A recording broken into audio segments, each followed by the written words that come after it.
Shamima Begum, should rich people pay their own healthcare? And will Wales win their World Cup opener? England, they're off to a flyer. For all the talk of virtue signalling, England put the Iranians to the sword in Qatar. It is currently 6-1, although by now we've probably scored another few. But it's impossible to separate football and politics, especially when FIFA decide to plonk the World Cup in a Middle Eastern Sharia state. The One Love armband was banned. England took the knee. Should we stop virtue signalling and get on with the footy? Also this hour, should the wealthy be made to pay for their own healthcare? This is the SNP's latest bright idea. Get a load of that. It would mean wealthy people paying twice, wouldn't it? Like a double health tax. NHS England is also looking to sack half of its bureaucrats to save money. About time too. How would we survive as a health service without diversity czars? But this is a story that I'm sure will get you all going. We're going to do it every single hour on this show. The ISIS bride, Shamima Begum, she could be coming back to Britain. She's appealing her UK citizenship after it was revoked. We all make mistakes, Shamima. We all make mistakes. But fleeing Tower Hamlets to join a terrorist death cult is an absolute whopper. You've made your bed and you can lie in it, as far as I'm concerned. Let her rot overseas, for all I care. GBViews at gbnews.uk. Should Shamima Begum be allowed back into Britain? All of that comes after your latest headlines. It's coming home. It's coming.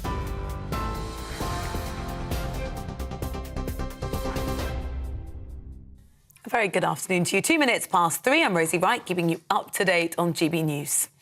England are up 6-1 in their World Cup opening match against Iran. The second half is underway, very shortly about to finish. England and Wales, along with 5 other European teams, decided, though, not to wear a rainbow-coloured anti-discrimination armband whilst playing their matches. It was over concerns, they say, that players may be penalised with a yellow card on the pitch for wearing a non-sanctioned kit. The Iranian team appeared to stay silent during the rendition of their country's national anthem ahead of the game. Human rights campaigner Peter Tatchell says Qatar and FIFA should be the ones who get the red card, not the players. The issue has become so big precisely because of the missteps by Qatar and FIFA. They are making discrimination, human rights, and so on. They're making it the issue of the World Cup, which it wouldn't have been if they hadn't kicked up a fuss. The Prime Minister says re-establishing stability is the critical first step in his plans to stabilise the UK economy. Addressing business leaders at the Confederation of British Industry conference, Sunak said he was placing innovation at the heart of his government agenda. He told delegates that controlling inflation was critical to improving living standards and to putting the economy on a stable footing for the future. He said he was determined to get this right. I'm not just here to solve problems. I want to build a better country where we get inflation down and grow the economy, where we cut NHS waiting times and improve the quality of care, and where we invest more in schools and give every child a world-class education. A court has heard a woman who left to join the so-called Islamic State 7 years ago was influenced by a determined and effective ISIS propaganda machine. Shamima Begum's lawyer said she should have been treated as a child trafficking victim. The 23-year-old's appealing the removal of her UK citizenship after it was revoked when she was found in a Syrian refugee camp. She's denied any involvement in terror activities. Human rights lawyer Harjit Singh Banghal says Begum should be treated the same as a British citizen would be.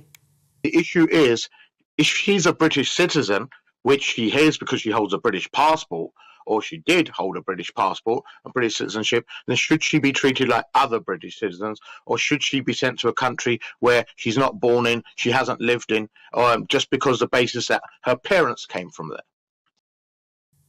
A 31-year-old man's been arrested on suspicion of murder following the death of 2 young children in a fire in Nottingham. Emergency services were called to a flat in Farewell Close in Clifton in the early hours of yesterday morning. The children, aged 1 and 3, were treated at the scene for smoke inhalation, but later died in hospital. A woman in her 30s remains in a critical condition. Nottinghamshire Police says it'll do all it can to get justice. Detectives are working around the clock, working very diligently to try and piece together this inquiry, and I'm pleased to confirm that an arrest has been made. Those inquiries will not stop. because detectives will keep an open mind and we will turn every single stone to make sure that this family get justice. Manchester United footballer Mason Greenwood has been re-bailed after appearing in court charged with attempted rape. The 21-year-old's accused of assault as well as controlling and coercive behaviour. All 3 charges relate to the same woman. A hearing will take place in February next year, with a trial date set for later in the year. A government official in Indonesia has said 56 people have been killed and more than 700 have been injured in an earthquake near the capital. The Indonesian Weather Agency says a magnitude 5.6 earthquake hit the West Java region, which rattled Jakarta about 75 kilometres away for several seconds. He said authorities are checking the extent of the damage, adding there was no potential for a tsunami. The comedian Joe Lycett, who claimed to have shredded £10,000 in a protest at David Beckham's World Cup role, says he didn't actually do it. The comic filmed himself giving the former England player an ultimatum of standing down from his position as Qatar World Cup ambassador, or he'd destroy the cash which would have gone to LGBT charities. Mr. Lycett has since said yesterday's footage wasn't real. The truth is, the money that went into the shredder was real, but the money that came out was fake. I would never destroy real money. I would never be so irresponsible. In fact, the 10 grand had already been donated to LGBTQ+ charities before I even pressed send on the initial tweet last week. I never expected to hear from you. It was an empty threat, designed to get people talking. This is GB News. I'll bring you more as it happens. Now back to Patrick.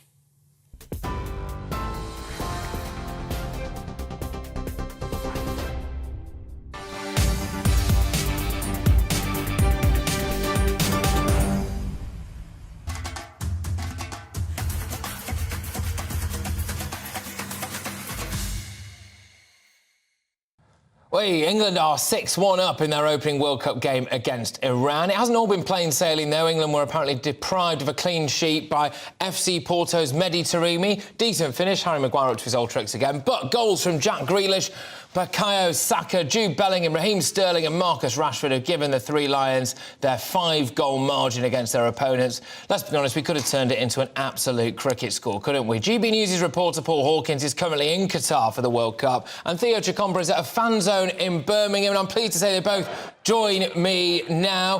Theo, I'll start with you.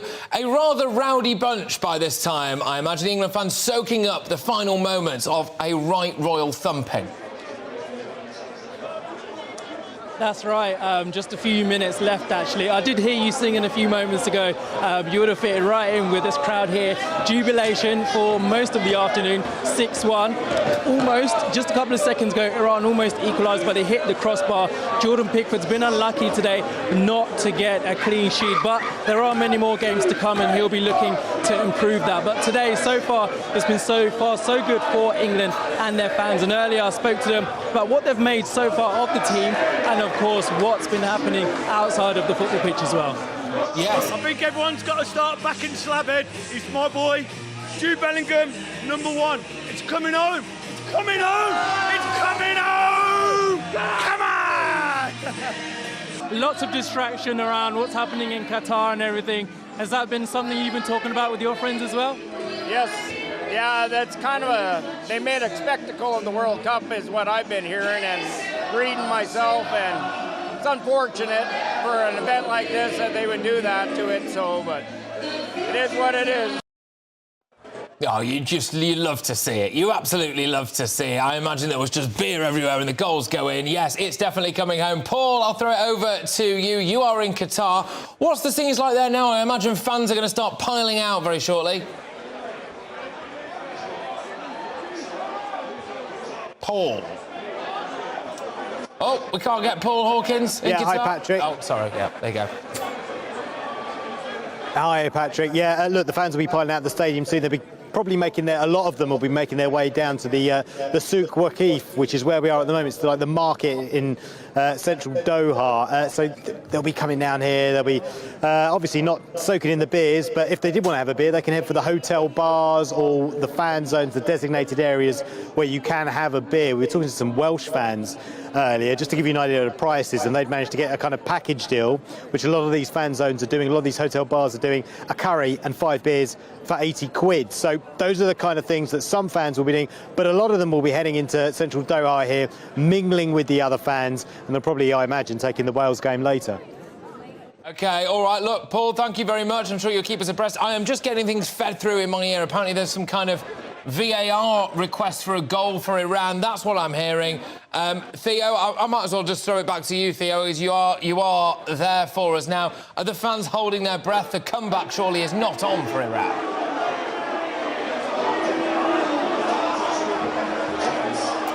No? OK, all right, fair enough. All right, we'll come away from that. Thank you very much, both of you. Theo Chicomba there, who's in a fan zone in Birmingham, and also as well Paul Hawkins, who is in Qatar for us. Well, there we go, a little bit of reaction. Fantastic stuff. So, anyway, what do you make of all of this? England are currently, as I understand it anyway, 6-1 up against the Iranians. Not a bad way to start the World Cup. But as we've heard from earlier today, England and Wales decided not to wear their One Love armbands throughout the World Cup. Apparently, Iran have got a penalty. Yes, the comeback won't be on, though. I think we can just give them one. Anyway, this is because FIFA threatened to impose sanctions and possible yellow cards if they did wear them. So, I'm asking, should footballers be wearing One Love armbands? Should virtue signalling actually just be kicked into touch? Let's talk now to former referee and FIFA instructor. Oh, OK, apparently they're not there yet. Well, it's all going rather well so far. Let's go into the inbox, shall we? Because our big one for the day, in fact, we'll just move on from that for a second, is I wanted to talk to you, something we're going to talk about later on throughout the course of the show, actually, is regarding Shamima Begum. So a slight shift in tone, actually. And it's whether or not she should come back to the country. She's apparently trying to appeal whether or not her citizenship should be returned to the United Kingdom, whether she should have her citizenship back as well. A lot of people saying no, she's made her bed and she can lie in it. And the inbox, as we're going to go to throughout the show, gbviews@gbnews.uk, basically pretty much unanimous, saying that they shouldn't allow her back into the country. gbviews@gbnews.uk. Make sure that you keep that coming. My understanding is that we might be able now to go to Box Park in Croydon. Yes, there we go, live at Box Park in Croydon, where fans are watching England take on Iran. And, yes, people are getting very, very merry. It's 6-2, apparently, now to England. Hey, not only undersold this World Cup so far, is it? Goals galore. We are going to be talking a little bit later on, actually, to people in a Welsh pub as Wales looks to take on America later on. The USA, they're in our group, but it looks as though England will make it out of the group pretty comfortably. Yes, so as we've heard earlier today, England and Wales decided not to wear their One Love armbands throughout the World Cup. This is because FIFA threatened to impose sanctions, possible yellow cards if they did wear them. So apparently Harry Kane and co and all of that lot, they care enough about gay rights, but not to the point of them getting a yellow card. Maybe if they'd have been shown a rainbow card instead, then they would have just continued to wear it. But I am asking, should footballers continue to wear these armbands? Should virtue signalling just get out of the World Cup and get out of football and sport in general? I am joined, finally, by former referee and FIFA instructor. OK, all right. Unfortunately, we're not able to be joined by that particular individual at the moment, which is a bit disappointing, but there we go. All right, OK. Well, anyway, I'll just delve into the world of the inbox. Football virtue signalling, which is very on brand. Henry's been on. Thank you very much, Henry. gbviews@gbnews.uk. It would seem as though potentially taking the knee is OK, but the LGBT communities are not allowed to display their thing. And I think, Henry, that's a really important distinction, actually, isn't it?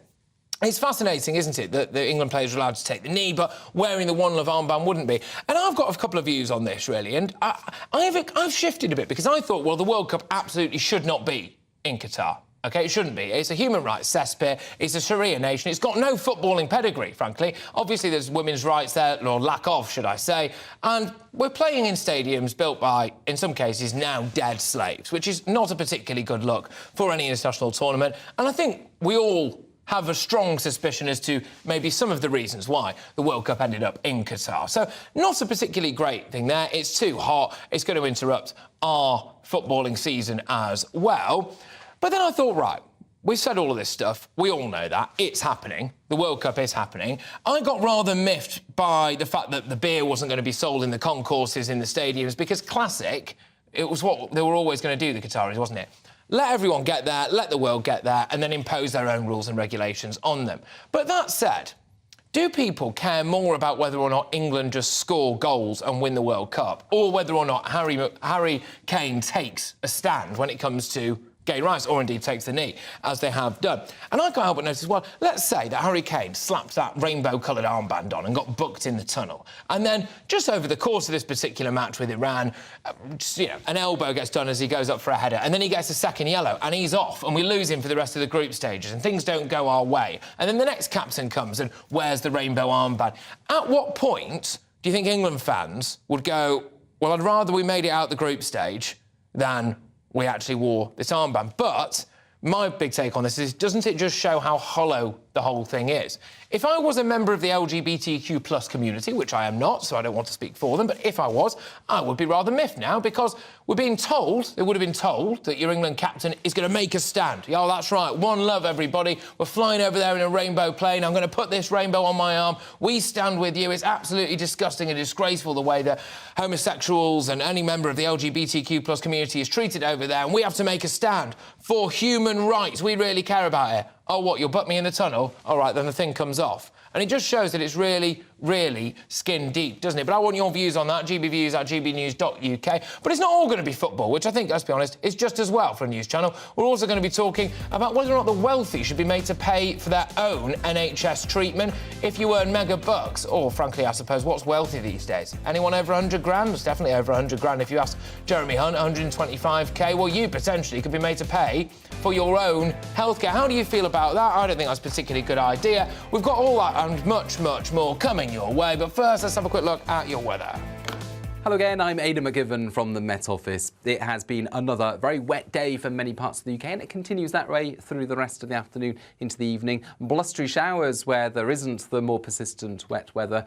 All in all, it is unsettled. Low pressure, more than one in fact, is in charge of our weather at the moment, and those areas of low pressure have sent a couple of weather fronts in, and those low weather fronts are, as we begin the evening, bringing the persistent rain to Northern Ireland, southern Scotland, northern England, North Wales and the Midlands. The rain finally relents through the evening and overnight. It turns more showery. There'll be some lively showers for the southwest, South Wales and eventually the English Channel coast, along with a gusty wind. But away from the showers, there will be some clear spells and a touch of frost for western Scotland, Northern Ireland, into some central areas where there'll also be some fog patches first thing. In fact, it's a fairly gloomy start to the day for parts of northern England into the Midlands. The rain, though, easing, the cloud breaking up, brighter skies return, although there will be showers and longer spells of rain in the far north of Scotland, eastern Scotland as well. Away from any showers, though, sunny spells, a brighter day to come compared with Monday, especially for Northern Ireland, Western England and Wales. Into Tuesday evening, for many, any showers die away and clear spells will take hold for the time, with some fog patches forming and a fairly widespread frost. Many areas seeing that frost forming during the evening, but in the west, temperatures will rise by the end of the night as the next area of wind and rain returns. So by first thing Wednesday, the coldest air will be across northeast Scotland, -3, -4 Celsius in places. Eastern England as well, temperatures a degree or two below freezing. But quite quickly during the morning, the rain marches north, pushes into northeast Scotland by the end of the afternoon, followed on by further blustery showers towards the west and southwest. So the weather chopping and changing over the next few days, rain and wind followed by showers.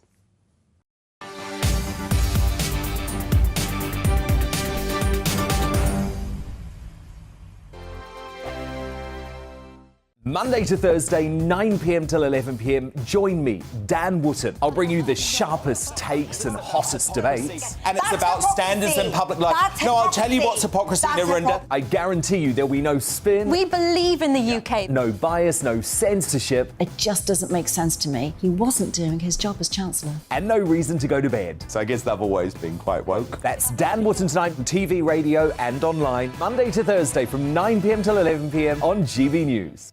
Every morning from 6 o'clock, we'll wake you up with GB News Breakfast with all the stories you didn't know from the night before. So whether it's serious news, entertainment, or your own views from all over our great nation, we're here to kick off your day with a smile. The national media should be reflecting and reporting what's happening here. You will notice the northwestern accents. Whether you're with us on TV, radio, or online, every morning, it's breakfast from 6 a.m. Hope you can join us. Hello there, it's Eamon Holmes here from Breakfast on GB News. We're not just on your television and your screens, you know. We're on DAB plus digital radio, so you can listen to your favourite shows on the move. If you've not yet listened to GB News Radio, it's very simple. We're on your radio player and TuneIn apps, on your smart speaker, phone or tablet, or online at gbnews.uk. Take us with you wherever you go. GB News Radio. You never have to miss a moment of the People's Channel. Join me every Sunday at 6 p.m. for Gloria Meets. In exclusive interviews, I'll be finding out who our politicians really are and what they really think. I think I've seen probably quite enough of Matt Hancock to last me a lifetime. I'll also be getting to know you better, travelling to find out what you think about the politicians who are fighting for your vote. They've got to get this country back on track. Join me every Sunday at 6 p.m. only on GB News, on TV, radio and online. My name's Tom Harwood and join me 9:30 a.m. every weekday for The Briefing, your one-stop shop for everything you need to know about what's going on in politics today. I wonder if this is a deal that might need to be like the biscuits in this factory, twice baked. Is there not an opportunity here to win out against the extremes? Tom Harwood, GB News. What are you going to do about it? Things should have been done differently, and they certainly are being done differently. Don't miss it. The Briefing with me, Tom Harwood, 9:30 Monday to Friday on GB News. Hello, I'm Simon Evans. Join me on GB News for Headliners at 11 p.m, where I'll be joined by two of the country's top comedians as we take a look at tomorrow's newspapers tonight. If it's a big story, we'll be covering it, I guarantee, but we'll also have some fun along the way. That's GB News Headliners at 11 p.m. We won't put you to sleep, unlike some of the other pay-per-review shows out there. So join us, 11 p.m, 7 nights a week.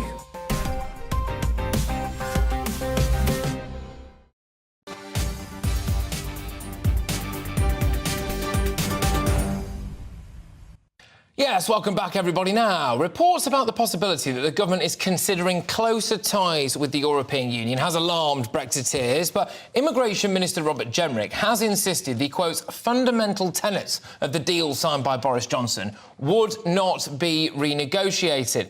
And this morning, following Rishi Sunak as well, squashed speculation about an arrangement similar to Switzerland style, saying he would block any move requiring the UK to align with EU laws. But if it was a possibility, should we actually be pushing for a Swiss-style deal, which is an incredibly hard thing to say, pushing for a Swiss-style deal? There we go, that's a tongue twister and a half. Joining me now is the leader of Rejoin the EU party, Richard Hewison. Richard, thank you very much for joining me. Now, Rishi Sunak has come out and said that essentially this isn't going to happen. Whether or not that means anything is up for debate. But there was the largest democratic referendum in British history. We did not vote for something that looks like a Swiss-style deal, did we?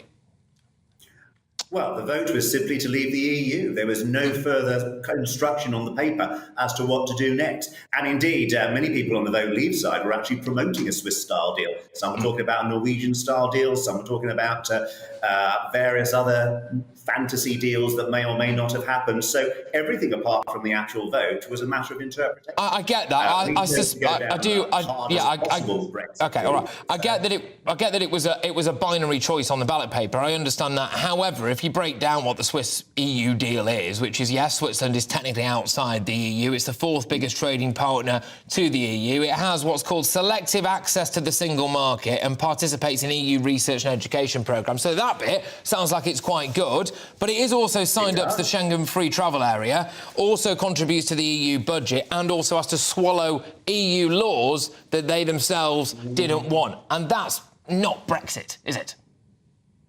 Well, it's not what I want either, because, of course, I would argue exactly as you've just outlined there, that by doing that, effectively we become a rule taker and we have no say in it. Quite frankly, we had the best deal when we were a part of the EU, and I would like to see us rejoin the EU. Yes, in terms of some of the short-term economic problems, a Switzerland-style deal will actually solve that, and indeed it will restore some of the rights that my children were looking forward to, and certainly the children of the previous generation had, in terms of freedom of movement, to be able to make your life somewhere within the EU. But hang on. Yeah, but sorry, just on that, no, but I've got to come back on that, right? Because when we voted to leave the European Union, right, it didn't build a wall around every single EU country. Brits can still go and work and live and holiday on the continent, and vice versa. not easily. What do you mean, you not can't just easily? now go and relocate your life in Paris if you choose to. You have 90 days and then you're thrown back. Now, as someone who's operated small businesses, operated one particular small business, which I've gone around the world for, this is a significant inhibition in terms of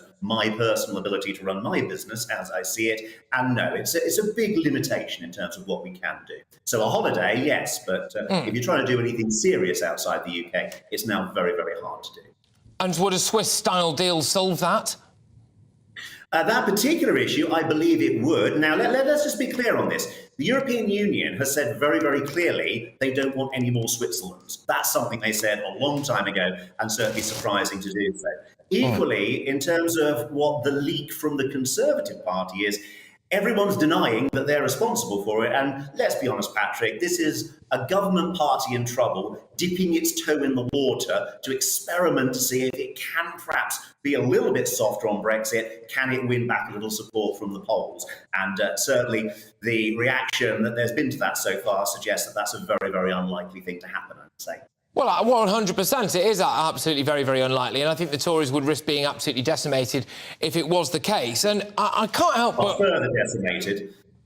Well, not been decimated yet, but I do take your point. Yes, absolutely. I do take your point. I think they would completely split the vote and it would be open door for the Labour Party if they decided to, quote, go soft on Brexit. There is a massive insinuation, and I am inclined to believe it, that now, aside from Rishi Sunak, who did allegedly anyway, vote for Brexit, the likes of Jeremy Hunt and people like that never really wanted to particularly leave anyway. And I think that there is a sense now that there are people in charge who are thinking maybe softly, can we try to rejoin the European Union and have a Brexit in name only? And actually, is this something where Brexiteers and staunch Remainers can agree on? Because that would probably be the worst of both worlds, wouldn't it?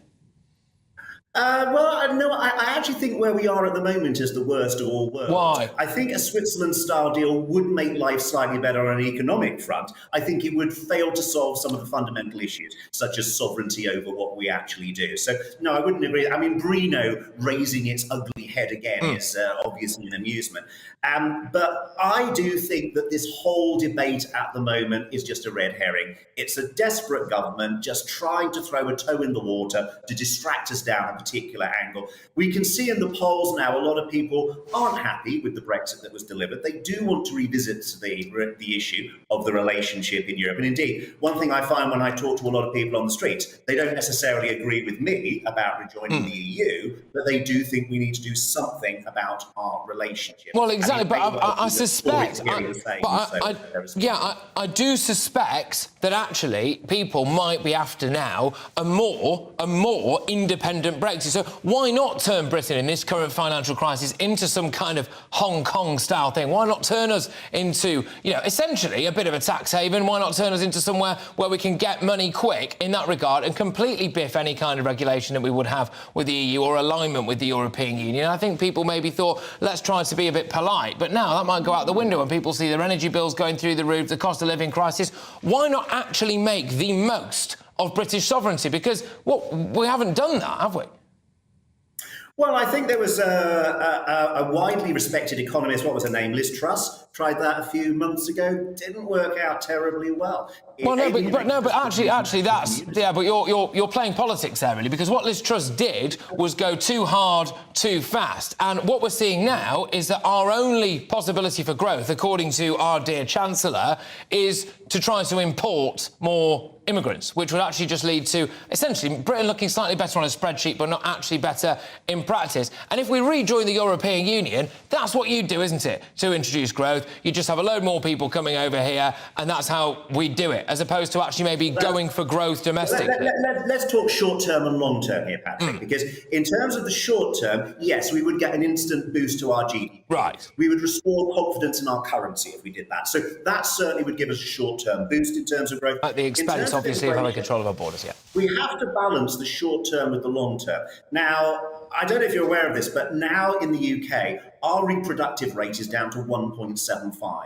That effectively means that even with no child mortality, for every 8 people we have in this generation, we'll have only 7 in the next generation. And that is going to lead to a shrinkage in our economic potential across the board. We need to balance that with a... OK, well, do you not suspect... but do you not think... but that's completely self-defeating, because I think a lot of people would be more inclined to have more kids if they knew that those kids had somewhere to go to school, and they knew that those kids had somewhere to go for the GP appointments, and if they knew that those kids had somewhere to live. And one of the reasons why we haven't got any of that stuff is because people like yourself, who were massively pro-EU, wanted to welcome the world here, and now we're absolutely saturated, aren't we?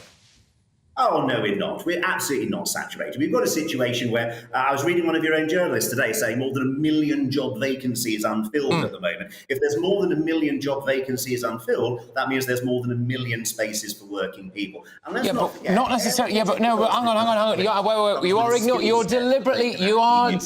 You are deliberately ignoring the fundamental point of my question, which is where on earth do these people... Try me again. Where on earth do all of these people live? Where on earth do we build the schools? Have we got enough school places? Our NHS is already on its knees, and your solution to our economy is to bring in more people. Well, the NHS is on its knees because we don't have the staff and resources. A lot of the immigrants who want to come to this country are very, very skilled and could work in our NHS, could work in our schools. These aren't just people who come here with nothing to offer at all. Think about what it has to be, Patrick, for you to change your life, to move to another country, to make a new life. You are looking for opportunity. And I would argue most of the people who want to come to the UK are people who want to contribute to our economy and who want to try and make our economy boom. And I think getting these skills into the country would be an amazing way to try and boost our future. And I have to say, in terms of the argument over... Very quickly, Richard, I've got to wrap. Encouraging people to have a few more fun nights to produce a few more children. I think that's a bit of a false dichotomy there. I think many people... I don't recall saying that, Richard, to be fair, but there we go. Look, I'm going to have to wrap there. But yes, look, we fundamentally disagree on everything, but at least we can have a chat without killing each other. Richard, we do. Thank you very much. It's lovely to see you again, Patrick, and thank you for the opportunity of putting... Well, absolutely, yes, there we go, all the time. Right, Richard Hewison there, rejoin the EU party. What do you make of that, ladies and gentlemen? Look, we can't deny it. There is a kind of a groundswell of the fact that Brexit is back on the agenda, isn't it? I kind of wish it wasn't, but there we go. Up next, a story that I'm sure will get you all incensed. Shamima Begum, the ISIS bride, she obviously fled the shockingly bad situations in Tower Hamlets to go to the peaceful climes of Syria to join Islamic State, where was she actually a victim of human trafficking for the purposes of sexual exploitation? A court has heard that today. It's a 5-day immigration hearing beginning, which is designed essentially to question whether or not we should have removed her UK citizenship, which essentially would mean whether or not Shamima Begum should come back to the UK. It's worth noting that she is also accused of making suicide vests. So there we go. First, it's your latest headlines.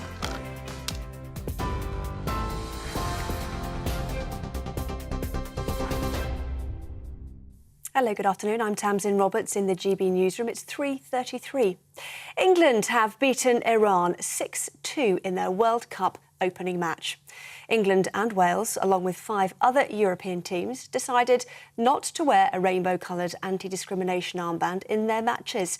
It's over concerns players may be penalised with a yellow card on the pitch for wearing a non-sanctioned kit. The Iranian team appeared to stay silent during the rendition of their country's national anthem ahead of the game.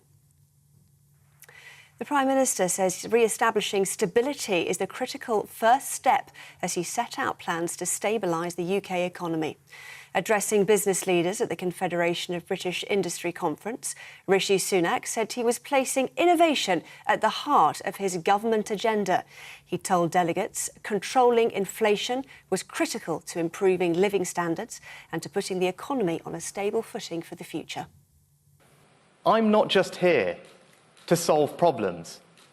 I want to build a better country where we get inflation down and grow the economy, where we cut NHS waiting times and improve the quality of care, and where we invest more in schools and give every child a world-class education. A 31-year-old man has been arrested on suspicion of murder following the death of 2 young children in a fire in Nottingham. Emergency services were called to a flat in Fair Isle Close in Clifton in the early hours of yesterday morning.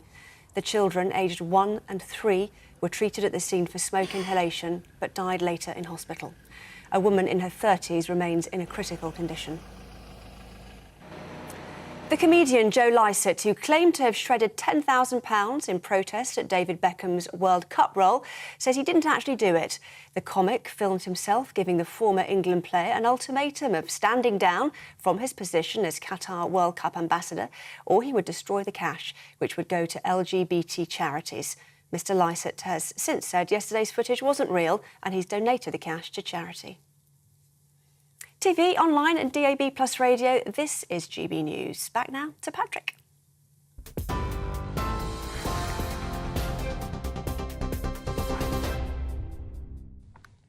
Wow, there we go. Let's get some more reaction now, OK? Because England managed to thump Iran in that World Cup opener. We started with a bang, didn't we? They've won 6-2. And this was, of course, their opening World Cup game. Let's go now to Birmingham, where England's opening scorer, Jude Bellingham, actually started his senior career. He's at Birmingham City. They retired his shirt number as well, apparently, which everyone at the time thought was very premature. Who the heck is this kid? And then he goes to Dortmund, sets the world alight, and then bangs one in early doors for England as well. So there we go. GB News' reporter Theo Chakomba is there on the scene for us now. Theo, what's the atmosphere like? Has it calmed down a little bit? What's going on? The atmosphere here in Birmingham has been electric. Everyone is still here. Some of them are still here, the fans who've been here since the early hours of this morning. It's a dream start for England, scoring so many goals. Definitely, it will send out a message to the rest of the teams they're going to be facing in this World Cup during this group stage at the moment. But the atmosphere has been electric. The floor's been shaking. Fans are bouncing, drinks everywhere. But it's a dream start, and I imagine many of those fans will be looking forward to the next few games as England, take on further teams in this World Cup. Yes, well, thank you very much, Theo Chakomba there, who is in the fan zone in Birmingham for us. Yeah, so it was 6-2. England managed to get on the board early doors. Should have had a penalty. Harry Maguire was robbed, and then there was a 15-minute added time at the end of the first half as the Iranian keeper decided to headbutt one of his own players, accidentally, of course. Massive damage to his nose and face. 15 minutes added on, which just meant that England could start slotting them in left, right and centre. A cracking start. We won't be pleased to have conceded a couple of goals, though, especially that first one, which was sloppy defending. A lot of people saying that if we come up against a better side, then we will get found out. But to them, I say, come on, just enjoy the moment. Wales, of course, are in action later today as well. We'll bring you all the latest from there. In my view, it's coming home. Anyway, coming up, I will ask, should the wealthy pay more for the NHS? And, talking of things coming home, Shamima Begum, should she be given a second chance? Yes, I'm big on this one today, and the emails have come flooding in on this one. gbviews@gbnews.uk. Shamima Begum, ISIS bride, we all know her. Anyway, she had a UK citizenship revoked. She was, as I think is fair enough, considered a threat to national security. There's now a new trial going on appealing against that. Should she be allowed back into Britain? My view on this, as if I needed to tell you, is pretty clear. No, no, no. We all make mistakes, don't we? Like stepping out, not looking twice in the road and you get hit by a bus or a cyclist. That's a mistake. Doing something a bit squiffy when you're at university, maybe. That's a mistake. But leaving this country to go and join a jihadi death cult in the Middle East and allegedly helping to knit suicide vests, that is an absolute whopper. And I remain unconvinced that Shamima Begum will ever not be a threat. Also, on top of that, of course, if she was just, a bit of a silly idiot went out there, do we want to let her back in? Do we need any more idiots here? We've got quite enough. I'll be back in a moment.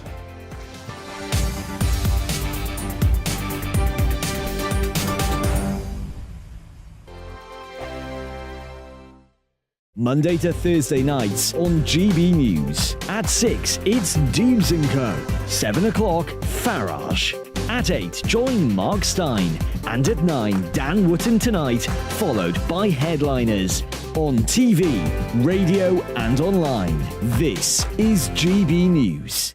We are GB News, the People's Channel. Why not take us home with you by visiting the GB News shop at gbnews.store. You'll find all the official merchandise, a really good present actually for yourself, your friends or your family. We ship across the UK mainland at no extra cost. GB News, the People's Channel.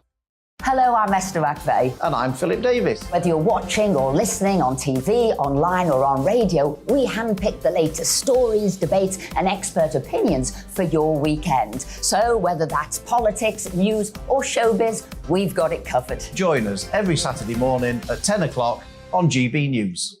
Monday to Thursday on GB News, it's Bev Turner Today from 10 a.m. We're going to be here for you, our GB News family, to keep you up to date, but also make you smile. There's a guy who went from puberty to adultery. And I can't wait to bring a few of my own opinions. I have no time for cultural totalitarianism. We'll engage in passionate, but always polite debate, with your thoughts and opinions at the centre of it all. Monday to Thursday, 10 till 12, on TV, on radio and online. Hi there, it's Stephen and Anne. At breakfast from 6 a.m, you'll always be caught up with everything you need to know, the latest headlines, opinions and debates. We'll bring you the good news and the bad, but most of all, we're here for you. Remember, send in your views and let us know what you would like us to talk about. That's because we're your news channel.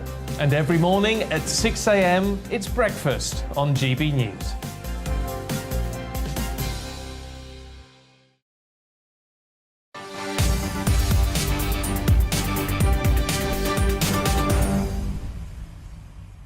OK, welcome back today, people. We've got loads on the agenda. Yes, England managed to stuff the Iranian 6-2. Wales play a bit later on. We're also going to be discussing throughout the show whether or not Shamima Begum should be allowed back to Blighty. We're going to get stuck into that one very, very shortly. But before that, strong words have been spoken today over the future of the NHS, an issue very close, quite literally, to all of our hearts. Firstly, Prime Minister Rishi Sunak pledged his lifelong support while addressing the CBI in Birmingham. We also need to create a culture of innovation in our public services. Now, I grew up in an NHS family. It's in my blood. And as your Prime Minister, I will always protect an NHS free at the point of use. And that's why, in a budget where we had to make savings overall, we didn't cut the funding for health and social care, we increased it by £8 billion. So let no one ever doubt our commitment to the brilliant men and women who work in our NHS. Yes, apart from the fact, of course, it's not free at the point of use because we do all pay for it. But Scottish First Minister Nicola Sturgeon was forced to defend her position, declaring that the principles behind the NHS were, quote, not up for discussion. So her comments follow reports that NHS Scotland has discussed a two-tier system that would, get this, mean that the wealthy would pay for their own medical treatment. According to leaked minutes of a meeting, health officials were given the green light by NHS Scotland to Caroline Lamb to discuss reforms, who's the NHS boss up there, to the service, which is facing a £1 billion black hole in its finances. Gosh, well, joining me now is the former SNP Glasgow City Councillor Austin Sheridan. Austin, thank you very much. Great to have you on the show. What's wealthy, then? Who's wealthy? Well, as I say, it's leaving up for discussion in regards to whether the NHS should be free at the point of need or not. I mean, it will always be free at the point of need. It's not really for me to define, and I don't want to define who should be getting free treatment and who shouldn't be, because it's just not in my political DNA to do so, or the SNP's DNA. I mean, there's been a discussion, there's been minutes leaked over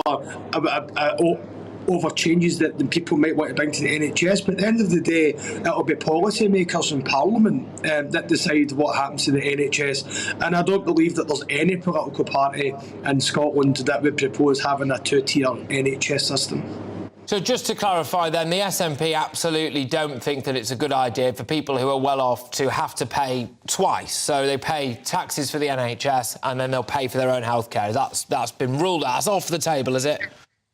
Off the table, absolutely, and because people that are earning more money pay more tax into the system, so of course they should be entitled to the same services and access to those services as anyone else. Another thing that we should always remember as well is that we do have a private healthcare system in the UK, and what you'll tend to find is that for those people who can afford to pay for private healthcare, potentially to speed up treatments and so on, well, wealthy people do that already, and there's lots of businesses, for the company that I work for, that provide a private healthcare scheme, for, in case, heaven forbid, anything could happen to me or any of my colleagues. So these are already things that wealth creators pay for.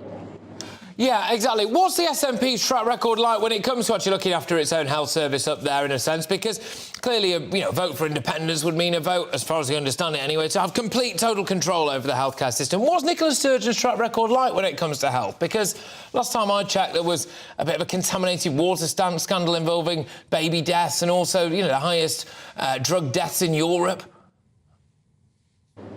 Well, when it comes to the contaminated water, I mean, when it comes to a subject like that, we have to be very sensitive and be mindful of those who have been impacted by it.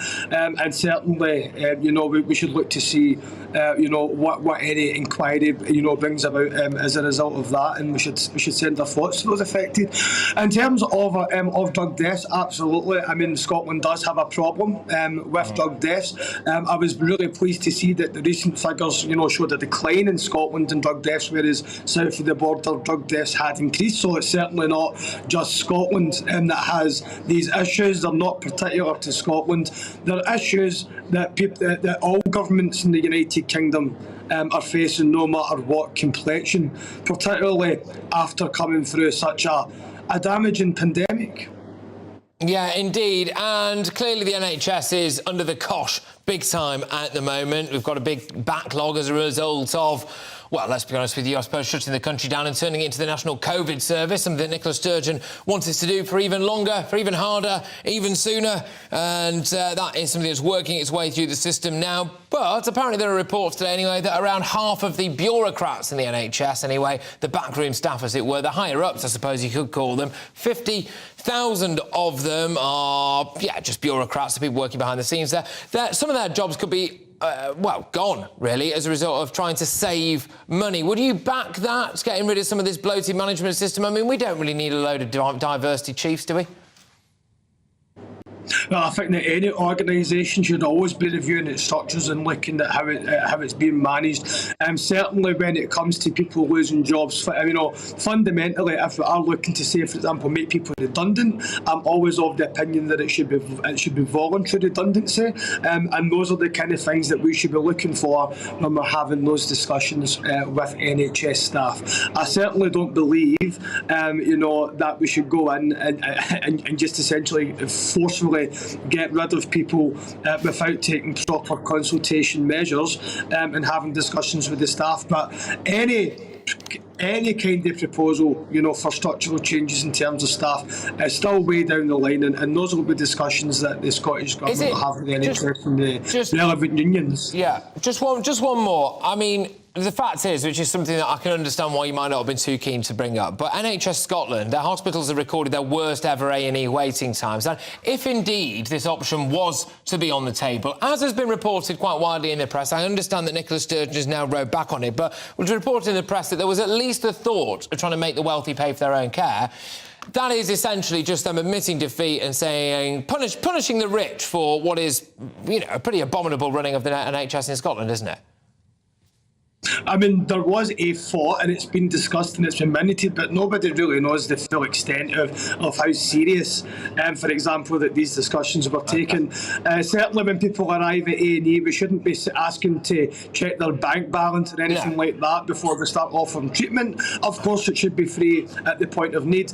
In terms of the pressures that Scotland has faced overall, absolutely, our NHS is not performing to standard. The Scottish Government would agree with that, and we certainly have to see decisive action moving forward to make sure that we see these improved. Look, thank you very much. Former SNP Glasgow City Councillor Austin Sheridan there, just discussing whether or not the rich are going to have to pay for their healthcare in Scotland. I'm just wondering whether or not actually in some ways that would be the worst thing in the world if they didn't have to pay for the NHS in terms of their tax as well. But in a statement, Scottish Health Secretary Humza Yousaf has said the Scottish Government's policy could not be clearer. Our National Health Service must be maintained to the founding principles of Bevan, publicly owned, publicly operated and free at the point of need. The provision of health services must always be based on the individual needs of a patient, and any suggestion that this should be in some way based on ability to pay is abhorrent. Prescription charges are a tax on illness.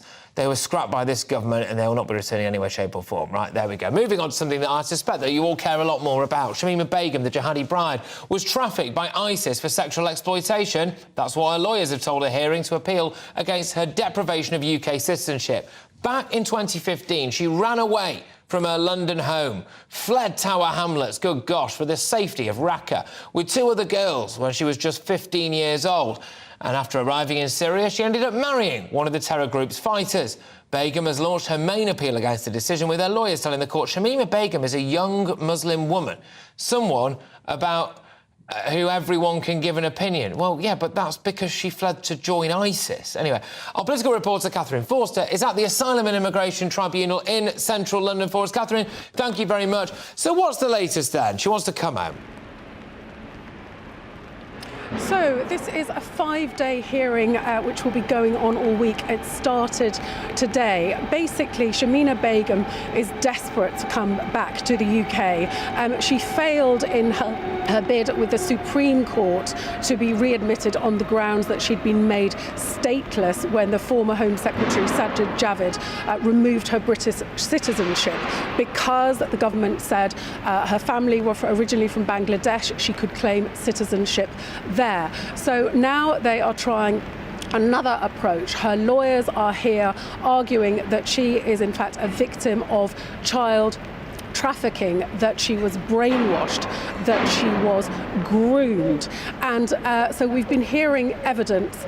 They've been questioning both the Home Office and somebody from MI5. The MI5 person appeared obviously from behind a curtain because his identity can't be revealed. The session is now continuing in closed session. The public and the press have been asked to leave because obviously this is a matter for national security. But the chap from MI5 was saying, interesting, the difference in language between her lawyers saying grooming, brainwashing, she didn't really understand what she was doing. The MI5 gentleman was talking about radicalisation, about terrorism, and said that she was a very bright, articulate girl, predicted to get A's and A stars in her GCSEs, and he said it was not credible that she didn't know what ISIS was about. He was saying that at the time, of course, it was massively in the media. People were having their heads, public decapitations. And of course, after she was discovered in the camp in 2019, she said to the media that the Manchester terror attack had been retaliation. And she also had said that she wasn't fazed by seeing heads in buckets. She's very keen to come back now. She said she regrets it. She says she's no threat to national security, but the government see things very differently. Yes, absolutely. Thank you very, very much. Political reporter Catherine Forster there at that Asylum and Immigration Tribunal for Shamima Begum in central London. I'm just going to pass a couple of comments on this before I go to my guest, which is that if she was so stupid that she could be radicalised like that and so stupid that she thought the Manchester Arena bombing, which killed people, loads of people, a guy let off a bomb in an arena full of children, he'd packed that bomb with nails and all sorts. She was so stupid she thought that was essentially justified retaliation, and she wasn't fazed by having severed heads in bins and joining a jihadi death cult. Even if she was brainwashed, which I don't think she was, should we want someone that stupid back in this country? I mean, it's not exactly an advert for Shamima, is it? But joining me now is international security and border control expert Henry Bolton, OBE. Thank you very much, Henry. Great to have you on the show. As one would imagine, people are up in arms about even the possibility of Shamima Begum coming back to Britain. In my view, she will never not be a threat. You know what? Let's start at the beginning of this particular legal thing that's going on at the moment. She's got lawyers who are making a great deal of publicity for themselves, they're marketing themselves, and they're making a lot of money out of probing the British legal system to try and find a way through it. Everybody knows, if they're honest, that this woman understood precisely what she was doing. Predicted to get A's and A stars in her GCSEs? Yeah, I mean, you know, but whether she's stupid or not, you know, Tony Blair messed around with the Treason Act and he put it into the Public Order Act. But my understanding of that is, and I have to say I haven't looked at it in the last few days or weeks, but in there, I believe that it says that somebody is guilty of treason if they provide support or succour to the enemies of the Crown. Now, as far as I'm concerned, ISIS is such an enemy, and as far as the British public are concerned, ISIS is such an enemy, and she made a conscious decision to go over and join them.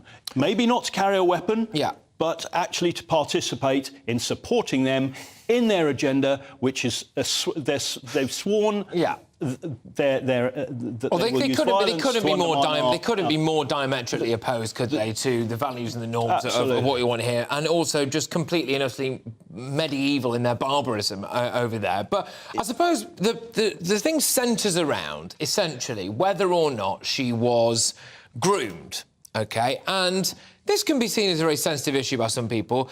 That in itself, you drill down to it, essentially goes, well, she would have to have been especially vulnerable, so especially thick, some would say, and taken for a ride, sent over there under false pretences. Is there any case for that whatsoever in your view? No. She was 15 years old. You can argue that we are all influenced by what we read and what we see. I mean, people are influenced by this discussion now. It is what happens when you have a conversation with anybody. Does that amount to grooming? No. She made a very deliberate choice to join the enemies of this country, people who are killing our soldiers, and she knew. There is no doubt in anybody's mind, if we're honest. She knew exactly what was going on. Well, she must have done. This is the thing. And for a lot of people going, she was only 15. Isn't it amazing how many of those people want people to have the vote at 16? So you can't really have it both ways. She was a few months away from, essentially, a lot of these people would have it their way, being allowed to vote in a general election. So she's smart enough to do that. Also, when you look at her track record at school, etc., and how much information was out there about ISIS, it's impossible. It's impossible to have not known what she was joining. But this is a test case for Britain. Sorry to just lead you this way, Henry, but we have already, there was a report that came out, we let in a higher proportion of returning ISIS fighters than Saudi Arabia, which is saying something, OK? That really is saying something. Indeed we have, because countries like Saudi Arabia understand the threat they pose, not only in a direct security sense, but in terms of the messaging that it sends to bring these people back.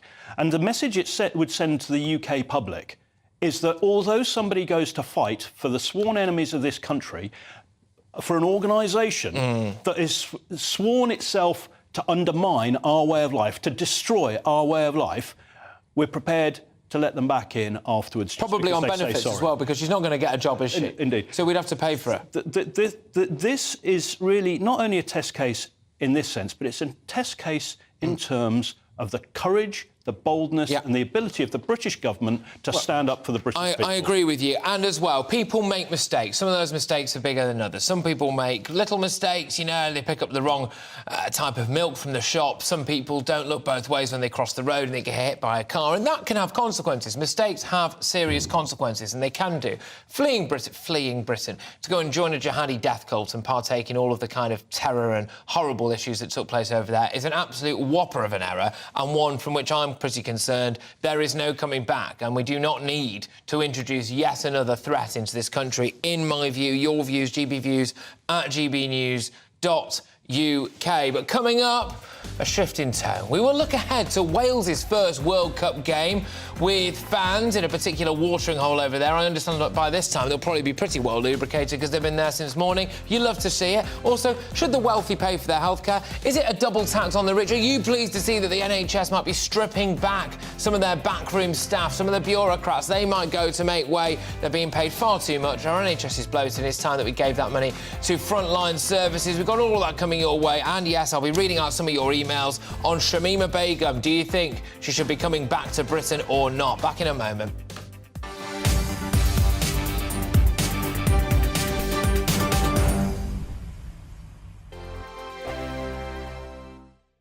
Every morning from 6 o'clock, we'll wake you up with GB News Breakfast with all the stories you didn't know from the night before. So whether it's serious news, entertainment, or your own views from all over our great nation, we're here to kick off your day with a smile. And the national media should be reflecting and reporting what's happening here. You will notice the northwestern accents. Whether you're with us on TV, radio, or online, every morning, it's breakfast from 6 a.m. Hope you can join us. Join me every Sunday at 6 p.m. for Gloria Meets. In exclusive interviews, I'll be finding out who our politicians really are and what they really think. I think I've seen probably quite enough of Matt Hancock to last me a lifetime. I'll also be getting to know you better, travelling to find out what you think about the politicians who are fighting for your vote. They've got to get this country back on track. Join me every Sunday at 6 p.m. only on GB News, on TV, radio and online.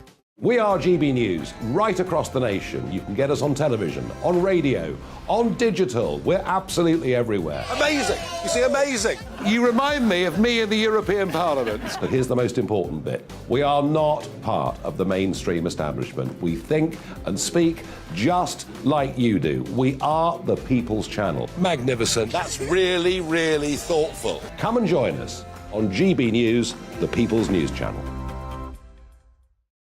My name's Tom Harwood and join me 9:30 a.m. every weekday for The Briefing, your one-stop shop for everything you need to know about what's going on in politics today. I wonder if this is a deal that might need to be like the biscuits in this factory, twice baked. Is there not an opportunity here to win out against the extremes? Tom Harwood, GB News. What are you going to do about it? Things should have been done differently, and they certainly are being done differently. Don't miss it. The Briefing with me, Tom Harwood, 9:30 Monday to Friday on GB News.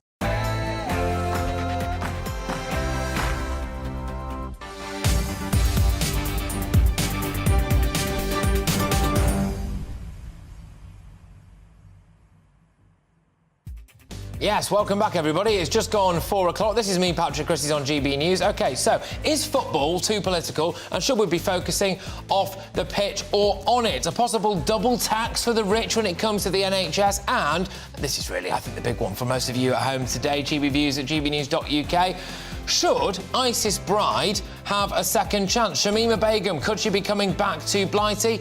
There was a goal frenzy. England beat Iran 6-2 to open up their World Cup account with a thrilling victory. Wales take on the USA in just under 3 hours' time. We'll be building up to that. We've got a reporter live from a Welsh pub. You'll love to see it. Strong reaction today to FIFA's decision to sanction players wearing anti-discrimination armbands, which led to both England and Wales ditching them for fear of a yellow card. Can I just say, look, I don't think the World Cup should be in Qatar, but I'm also dead against pointless virtue signalling. And if you're going to make a stand out of, putting a rainbow-coloured armband on, then you have to be prepared to get a yellow card in the tunnel. If not, stop going on about it and just focus on your football.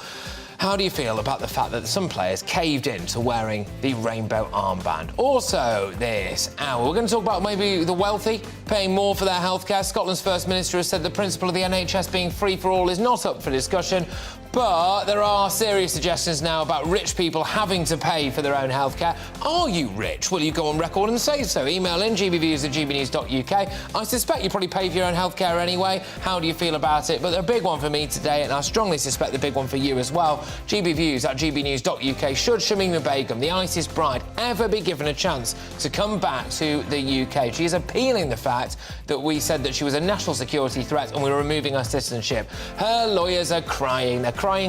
She was a poor young girl. Oh, she was a victim of human trafficking. This, that and the other. Pull the other one. gbviews@gbnews.uk. But before that, it's time for your latest headlines.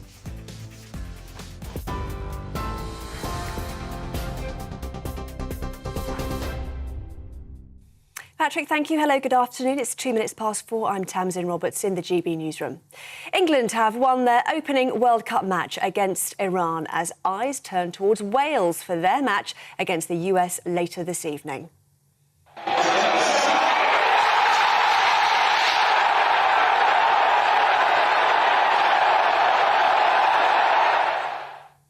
The Three Lions won 6-2 with goals scored by Bellingham, Saka, Sterling, Rashford and Grealish. At the start of the match, the Iranian team appeared to stay silent during the rendition of their country's national anthem ahead of the game. Both England and Wales, along with 5 other European teams, decided not to wear a rainbow-coloured anti-discrimination armband in their matches. It's over concerns players may be penalised with a yellow card on the pitch for wearing a non-sanctioned kit. Human rights campaigner Peter Tatchell says Qatar and FIFA should be the ones who get the red card, not the players. The issue has become so big precisely because of the missteps by Qatar and FIFA. They are making discrimination, human rights, and so on. They're making it the issue of the World Cup, which it wouldn't have been if they hadn't kicked up a fuss. The Prime Minister says re-establishing stability is the critical first step as he sets out plans to stabilise the UK economy. Addressing business leaders at the Confederation of British Industry Conference, Rishi Sunak said he was placing innovation at the heart of his government agenda. He told colleagues controlling inflation was critical to improving living standards and to putting the economy on a stable footing for the future. He said he was determined to get this right. We're going to get on with delivering the things that are important to you. We're going to make sure that the NHS is well funded and we get the care that we all need. We're going to make sure that our schools, the one we're standing in today, get the funding they need to provide an amazing education for our young people. We're going to make sure that our streets are safe and we're cutting crime, that we've got security of our borders, which is really important to me with some of the challenges we're seeing with illegal migration, and that we're spreading opportunity around this country so that people can feel optimistic about the future. A court has heard a woman who left London to join the so-called Islamic State 7 years ago was influenced by a determined and effective ISIS propaganda machine. Shamima Begum's lawyers says she should have been treated as a child trafficking victim. The 23-year-old is appealing the removal of her UK citizenship after it was revoked when she was found in a Syrian refugee camp. She has denied any involvement in terror activities. Human rights lawyer Harjap Singh Bangal says Begum should be treated the same as a British citizen. The issue is, if she's a British citizen, which she is because she holds a British passport, or she did hold a British passport, a British citizenship, then should she be treated like other British citizens, or should she be sent to a country where she's not born in, she hasn't lived in, just because the basis that her parents came from there? A 31-year-old man has been arrested on suspicion of murder following the death of 2 young children in a fire in Nottingham. Emergency services were called to a flat in Fair Isle Close in Clifton in the early hours of yesterday morning. The children, aged 1 and 3, were treated at the scene for smoke inhalation, but later died in hospital. A woman in her 30s remains in a critical condition. Local media report that 162 people have been killed and more than 700 injured in an earthquake in Indonesia. Indonesian weather officials say a 5.6 magnitude earthquake hit the West Java region, which rattled Jakarta about 75 kilometres away for several seconds. Rescuers are trying to reach survivors trapped under the rubble after at least 25 aftershocks hit the region. The comedian Joe Lycett, who claimed to have shredded £10,000 in protest at David Beckham's World Cup role, says he didn't actually do it. The comic filled himself giving the former England player an ultimatum of standing down from his position as Qatar World Cup ambassador, or he would destroy the cash, which could go to LGBT charities. Mr. Lycett has since said yesterday's footage wasn't real. The truth is, the money that went into the shredder was real, but the money that came out was fake. I would never destroy real money. I would never be so irresponsible. In fact, the 10 grand had already been donated to LGBTQ+ charities before I even pressed send on the initial tweet last week. I never expected to hear from you. It was an empty threat, designed to get people talking. This is GB News. We'll bring you more news as it happens, of course. Now, though, it's back to Patrick.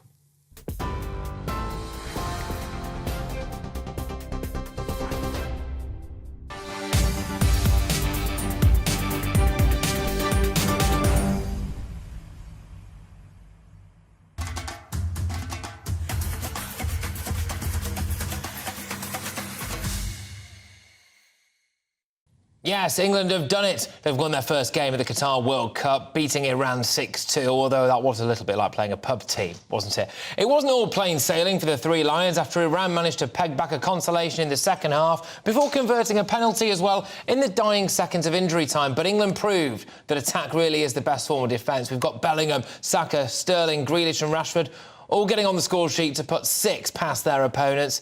In just under 3 hours' time, though, it's the turn of Wales as they take on the mighty USA in their first World Cup match for 64 years. In a few moments, I'll ask whether footballers should stick to the game plan on the pitch rather than making political gestures off it. There's nothing worse than bigging something up, virtue signalling, and then not at least going through with it. All it took, by the way, for Harry Kane to not wear the rainbow armband was the threat of being booked in the tunnel. So what message does that send to gay people in Qatar or around the world that, oh, we stand with the LGBTQ community? What? You're going to book me? Oh, I don't stand with you that much then. What's the point of even saying you're going to do it if you don't actually do it? It's pathetic, and we should just crack on with the football, because last thing I checked, England haven't actually won a major tournament for rather a long time. But let's cross now to Doha to speak to GBNews reporter Paul Hawkins, who's been soaking up the mood, soaking up the atmosphere, the ambiance, and I believe we can go to Paul right now from what is currently the epicentre of world football. Paul, is everything all right? Yeah. You just joined us in the aftermath, actually. They've just been having I think it's an Arab TV channel, just been having a keepy up competition here. So they've been getting involved. Over here, if you look in the distance, I'm not sure which fans it is. Is it Mexico? Yeah, Mexican fans over there in the distance. There's fans all over here making a load of noise. This is what it's like at night time in the Souk Waqif, the central market area in Doha. Anyway, Wales are taking on the USA later. That one kicks off at 10 o'clock local time. Let's speak to the American fans, Alex Senior and Alex Junior, who join us. You guys, thanks for waiting for us. I know you're off to the game. First of all, how are you feeling about playing Wales? Feeling really good. I think the first time in 4 years since the U.S. has qualified, and the team's looking a lot better than we did 4 years ago. A lot of young talent playing in Europe this year, and I'm really excited. So I'm hoping our fitness and our energy will propel us past Wales tonight. Yeah. So. Are you worried about the Welsh, Alex Senior? Very much so. They got some amazing players. Most of them are playing in the Premier League.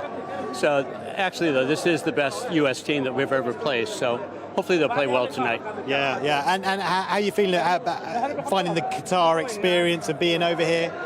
It's been amazing so far. We've been here for 2 days now. We've met a few local people that have really shown us around, and we've had a great time so far. So we're happy to be here and enjoying the fantastic weather here. Yeah. You fussed at all about how difficult it is to buy a drink? Don't know if you're big drinkers or not. I don't think it's a big deal. Yeah. So I would agree. You can go without beer for 3 hours. Yeah. And have you got a chant other than USA, USA, USA? Is there another one? I personally don't. I'm guilty of being a big English Premier League and Newcastle fan myself. So I got the Toon Army in me. But why Newcastle out of interest? Growing up, I was a big fan of watching English soccer, and Alan Shearer. I played striker in high school and college, so he played for Newcastle at the time, and I just got hooked. So I've been a Newcastle fan ever since, through the good times and the bad. Yeah, so you may see Alan Shearer. I think he might be around here, working for the BBC. So you might even see him around here. Yeah, we got lucky. We met on their way here. We met Ronaldo R9 at the airport, and he was fantastic. Really? Yeah. When you say you met him, what actually happened? We were in the lounge at the airport, and so I went up and said hi and got to take a photo with him. Yeah, he's a super nice guy. I believe he's here as well doing some news. Amazing. What was it like to meet original Ronaldo? Oh, it's a great experience. And since I'm older, I recognize all these names. And you didn't ask the question, but since I'm older, I love Messi. Yeah. Well, yeah, who doesn't? Listen, thanks for speaking to us. Really appreciate it. Thank you. We'll let you get on your way to the game and enjoy it. Very much so. Thanks Cheers. so much. Thanks so much for speaking to us. Thank you. So, yeah, they're off to the Wales game. That one kicks off at 10 o'clock. It's going to be a little bit cooler than it is now. I reckon it will be a pacier game than the one we watched earlier, England against Iran. Of course, the Netherlands taking on Senegal at the moment. And then from tomorrow, Patrick, if we go to 4 games a day, they're going to pack them in over the next week because this is the shortest World Cup since 1978. So there's basically going to be wall-to-wall football. Good stuff. Paul, expertly done. Fantastic. There we go. Paul Hawkins, who is, surrounded by fans. Can't make out what that chap's saying. Saudi Arabia fan. They're taking on Argentina tomorrow. Oh, there you go. Good stuff. All right, well, there we go. I think we know which way that one's going to go. Paul, thank you very much. Paul Hawkins from the epicentre of world football. Good stuff. The American fans there, obviously, big fans of the Premier League and hoping that their team can have some good offence and stick it in the goal hole later. So Wales are on at 7 o'clock. They do play USA, and that's in the same group as England, which is why we care about it. So there we go. Right, and believe that this is the first time Wales has played in a World Cup since 1958. Wales take on the mighty US of A, and hopefully their defence will keep the ball out. GB News' national reporter Jeff Moody is live from the Rhondda Valley, where everyone is looking forward to tonight's game. Jeff, yes, I'll just say it. You've got some proper football fans over there, OK? What's the atmosphere like? Actually, the atmosphere is really good so far, certainly considering we've got just under 3 hours till kick-off. People did come and politely watch the England match. There wasn't too much cheering, but never mind. The big cheering, we hope, will be tonight. 3 hours to go until the first time that Wales is in the World Cup for 64 years. Well, I'm at the Lion in Treorchy. Let's speak to the landlord, Adrian. Thanks for joining us, Adrian. Big day for Wales, big day for you. Yeah, massive day. I mean, it's been 64 years, a long wait, but I mean, we're in it now, and I think, you know, football has really been growing in the country as well. We're known historically as a rugby nation, not so much recently with the results we've had, but the FA of Wales have really done a really good job on building up the brand as well and the family friendliness. So I think today's going to be a fantastic day. And how many people are you expecting here tonight? I think we've got about 120 booked in, seated, and then there'll be standing room then. So hopefully, you know, a good 200-300 maybe. So we really push like a stadium sort of experience. So. And the pub here, the Lion, it won Best Community Pub in Britain last month, didn't it? That's some honour. Yeah, the town, we're the champion high street of Great Britain, and we are an award-winning pub as well. And for me, pubs are more than just alcohol. It's about experiences, it's about being family friendly. So a lot of people that are booked in tonight now are coming with their kids as well. So it'll be a really good experience tonight, and we are there for the community, and they are there for us as well then. Now, I believe the King came here in one of his last public duties as Prince of Wales back in the summer. Did he give you some idea of whether he'd be supporting England or Wales? Yeah, so the King's a regular. He comes here on a regular basis. And yeah, two things. One, I said to him, because he poured a pint behind the bar, any future king now has got to pour a pint behind the bar on the Lion to be a king. And he did tell me he'd be supporting Wales, especially a week tomorrow when we play England. So he's going to be wearing his Welsh rugby top, a football top even. He's going to wear his Welsh rugby top. Now, that's a picture that I think we pay an awful lot of money to see, wouldn't we? In a word, who do we think is going to win? It's David versus Goliath tonight, isn't it? Because Wales is the smallest team in the World Cup. So the smallest team to qualify. So Qatar's in it, but they're the host. So Wales, smallest team to qualify, population-wise, and USA is the largest. So it is very much David Goliath. But I think for us, every game is going to be a cup final. So I think we've got it in us to at least get through the group stages, and then it's anyone's tournament then. Excellent. Well, let's hope for some goals tonight. I'll be here quite late, I think. I'm going to try not to drink too much. In fact, I'm going to try not to drink anything, Patrick. I'm going to be good. But back now to you.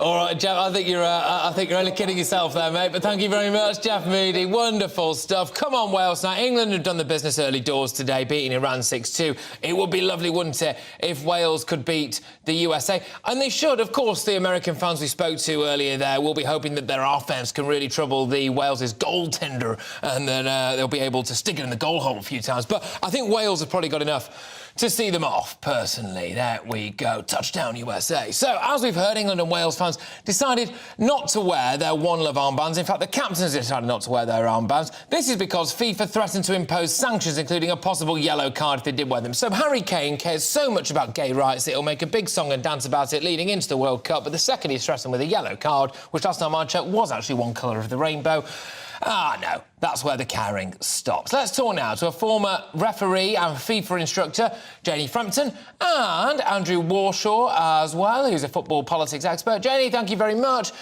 Look, we all know that we cannot, regrettably, separate politics from football, especially when it comes to FIFA plonking a World Cup in the middle of a human rights cesspit. Easy for me to say, Freudian slip. Cesspit in the Middle East there. What do you think about all of this, though? Should the football players have actually worn this armband and cracked on? So, thank you. I do believe that we need to walk the walk. and I do believe in this World Cup. We all know that 12 years ago it should never have been awarded to Qatar, but hey, we need to move on from that. But now it's arrived, we look at it and think they are still dictating what can and cannot happen.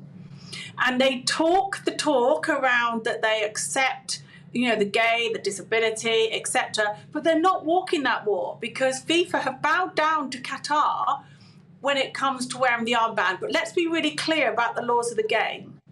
The laws of the game state very clearly that you cannot wear anything that is politically, culturally or religiously motivated. So I think that's where FIFA I get that, down. but look, I get that, but I'm kind of mixed about this, because obviously I'm in favour of gay rights, and I think Qatar's human rights record is astonishingly awful. But at the same time, I'm sick and tired of virtue signalling in sports. This ridiculous taking the knee before a game. Why did we ever do it? Why are we still doing it? Wearing a rainbow armband. Every single game in the Premier League now, there's a minute's applause for something, then they take the knee, then they get up. It's like head, shoulders, knees and toes. It's bonkers. And then eventually we're all treated to a little bit of football. You know, I don't understand it at all. But I'm going to go now to Andrew Warshaw, who is a football politics expert. What do you make of all of this? Do you think we should just stop the virtue signalling? We're in Qatar. We've got to abide by their laws. Just crack on. Listen, I think you're being a bit unfair to the players, Patrick. You're shooting the messengers, mate. This is down to FIFA. Don't forget that the FIFA president only a few days ago talked about inclusivity. FIFA banged on about inclusivity till the cows come home. And now, at the very last minute, they've stopped the players from wearing these armbands. The players are there to play football. If you were a player and you were told you'd be booked or possibly even sent off if you wore these armbands, you'd probably give in to that as well. So I think you're being a little bit unfair. But actually, my point is, though, that they should have seen this kind of stuff coming, right? And, you know, if Harry Kane makes a massive deal about it, Andrew, I'll just stay with you for now. If Harry Kane's going to make a big deal out of it, no one held a gun to Harry Kane's head and said, you've got to do this now, have you? And he decided he was going to press ahead with it anyway, and then they back out of it. I mean, it's not just Harry Kane, though, is it? It's the BBC and the likes of all of those people. Oh, it's an absolute aberration. We're going to do a panorama-style takedown of Qatar's human rights record, but we're going to send hundreds of people over there to get paid to go and report on a country and all of this stuff. Should we just all shut up about Qatar's human rights record, Andrew? No, we shouldn't, because don't forget, if it hadn't have been for Western pressure, some of the human rights reforms that have taken place in Qatar since they were awarded the World Cup wouldn't have been done in the first place. What? I'll tell you exactly what. Yeah. The kafala system that ties migrant workers to their employers without being able to get out of it, that has now been scrapped. That's been abolished by the Qatar authorities, and they themselves, Patrick, admit that reforms have taken place. And it's only because it's not in spite of the fact. Sorry, it's not in spite of, it's because of the fact that the World Cup is in Qatar that's managed to happen, because they are now obliged to show the world that progress is being made. And this has happened in politics and sport have always mixed. It's complete nonsense to suggest that it hasn't. Yeah, you're absolutely right, but it's not just football, it's absolutely everything. It's very unfortunate. You cannot stick a Rizzler paper between politics and sports, unfortunately. But, Janie, I'll throw it back over to you now, former referee and FIFA instructor. How would you have felt about the idea of booking someone if they were wearing a rainbow armband? I think we have to be mindful of the laws of the game, and of course there is a yellow card. We know that. But this is not about Harry Kane. This is about the FA saying Harry Kane is not allowed to take that route. And I do think, you go back to the taking of the knee, I think the taking of the knee has lost its significance a long time ago. I totally believe in kicking racism out of football. I work with Kick It Out. But the taking the knee has lost its impotence. It's not relevant now anymore. So I think taking the knee was not really something we should have been demonstrating in the World Yeah, but Cup. is the problem, Janie, not once you make a comment about something political, and no one can tell me that Black Lives Matter is not a political organisation. They've published a manifesto, right? So that's a start, which you can read online, and it is. Just because they call themselves Black Lives Matter, people thought initially, well, that's all they stand for. It's not. They've got a political doctrine, so they're doing that at the start of every single game. And once you do that, you open yourself up to be asked to comment on everything political. It's a slippery slope, and this is where we are now, Janie, I fear, isn't it? But I will throw this one over to Andrew, actually, who's a football politics expert. Once you start commenting on one political thing in sport, it opens the way, doesn't it, for you to be asked to comment on absolutely everything else? Depends what place you're talking about. I mean, certainly there should have been a debate, more of a debate about China hosting the Olympics. Absolutely, there should be a debate about other sports venues as well. But you know, Jane is right in a lot of what she says. That it isn't just Harry Kane. Don't forget this. There are several countries whose captains have also had to take this decision not to wear these armbands for fear of being booked or even sent off. It is not just Harry Kane, and it's wrong and it's misleading to suggest that it's only England, because it isn't, Patrick. No, I'm not suggesting it's only England, but I am currently based in England and I care a lot more about what our captain of our country, the bloke with the 3 lions on his chest, who hopefully slots one in for us in the final and finally ends all these years of hurt and brings it home. I care about either he's being used as a puppet by the FA and paymasters in general to put an armband on and virtue signal, and then he's being told he can't, or he's got conviction in it. Janie, I'll give the last word to you. If I was gay, which I'm not, I'd be incredibly hurt by this. I'd be incredibly hurt by this because I'd have thought, oh, here we go, a ray of hope. A captain who I'd not asked to wear a rainbow armband. I'd never asked him to do it. He was going to do it, and then all of a sudden, not just him, but our Football Association are not doing it because they don't want their captain to get booked in the tunnel. Actually, we don't care about gay people at all.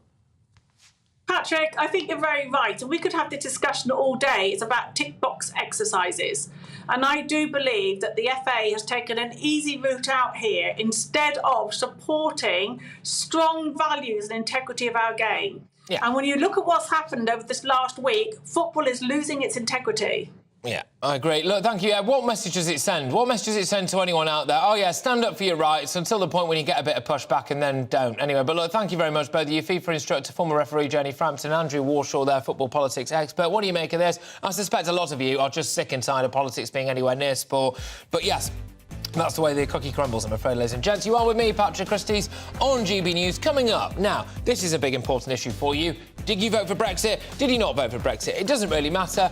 But what does matter is what happens going forward. And Rishi Sunak has insisted that the UK will not realign when it comes to EU trade regulations. It's being called a Swiss-style EU deal. Just to run you through that very, very briefly, essentially Switzerland is outside of the European Union, but they are the EU's 4th largest trading partner. They basically have free movement of people, essentially, and also have to swallow laws that they don't particularly want, which were 2 massive cornerstones of Brexit. So getting back involved with that would be seen by many as Britain rejoining the European Union by the back door. Rishi Sunak has denied that he plans to do this. However, do you trust him? Do you believe him? If you were given that choice again, would you vote for Brexit again? Would you vote Remain again? Have you changed your mind? All these big questions. GBNews at gbnews.uk. I will see you in 2.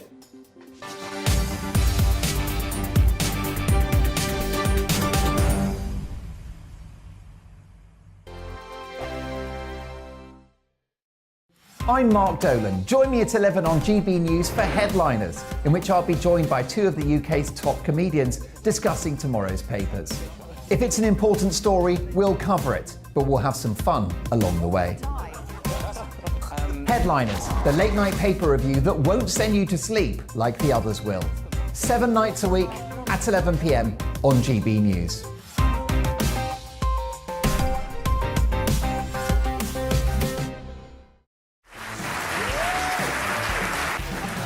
My name is Andrew Doyle. Join me every Sunday evening at 7 p.m. for Free Speech Nation. This is a show where we address current affairs and news stories of the week with the help of 2 wonderful comedian panellists. I brought in comics because I want to give it a lighter edge, and also they work for less. See you there.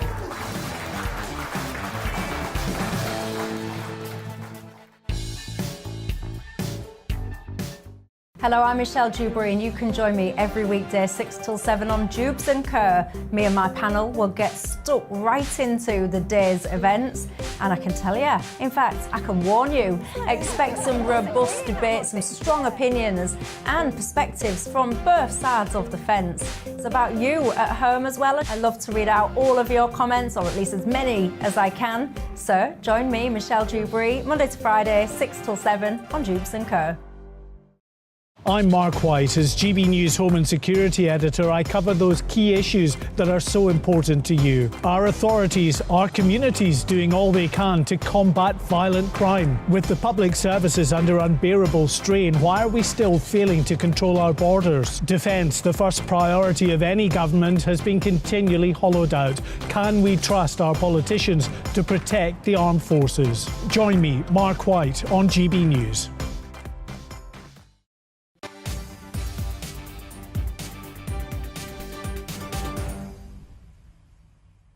OK, people, right, well, shortly I will be asking whether or not Shamima Begum, the ISIS bride, should ever be given a chance to come back to the UK. The appeal over the removal of her UK citizenship for joining Islamic State is underway in London. You can email me, gbviews@gbnews.uk, and as you can imagine, loads of you have, hundreds of you have been getting in touch over Shamima Begum to give me your thoughts. Colin says, how much is the appeal costing and who's paying for it? How many chances to appeal and try to get her citizenship back? Yeah, I'm with you completely, Colin. I mean, I can't believe this is even a discussion. Said it before, I'll say it again. Mistakes have consequences, some of them more major than others. I would argue joining a jihadi death cult in the Middle East and, well, essentially the allegation is helping to sow suicide bombers into their suicide fest.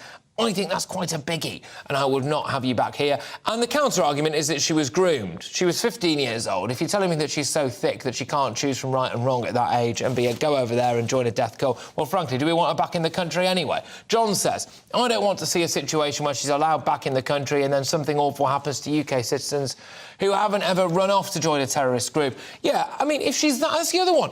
If she's that easily influenced, then it could just happen again. Couldn't it? I'm sorry, but I just don't trust her, and I don't think it's genuine.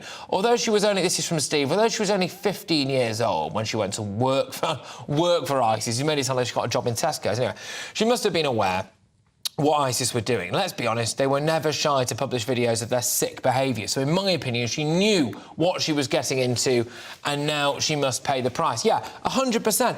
And even after she got out there, she said that, you know, the West has done a lot of bad things over there. She tried to, in some ways, justify the Mancunian terror attack that took place. She's said that she didn't balk at the idea of seeing severed heads in bins. I'm sorry, but when we've got enough people over here who need our help, when we've got enough people over here that want to get into the country as well legally, when we've got enough jobs that need filling, all of these things, you know, why do we need to reintroduce Shamima Begum into the fray? And what message does it send to anyone out there right now who's getting radicalised online? And it is easier than ever to be radicalised these days, let's be honest. I've got a laptop in front of me right now. Most people will have their phones and everything. If you fall down a rabbit hole and you're thick enough or deluded enough, or in some cases genuinely vulnerable enough, it is pretty easy to be radicalised from Islamism, the far right, whatever, any conspiracy theories that are out there as well. Yeah, I get that.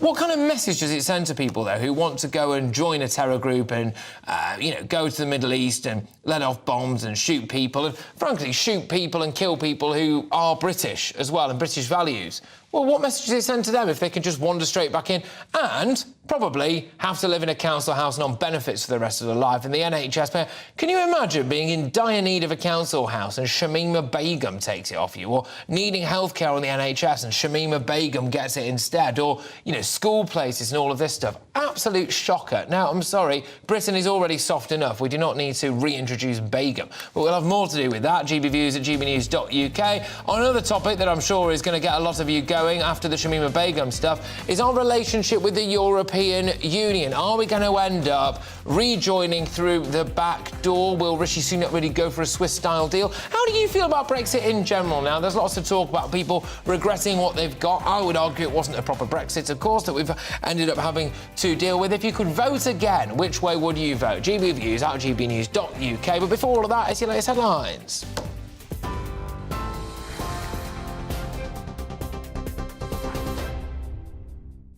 Hello, it's 4:33. I'm Tamsin Roberts in the GB newsroom with the latest.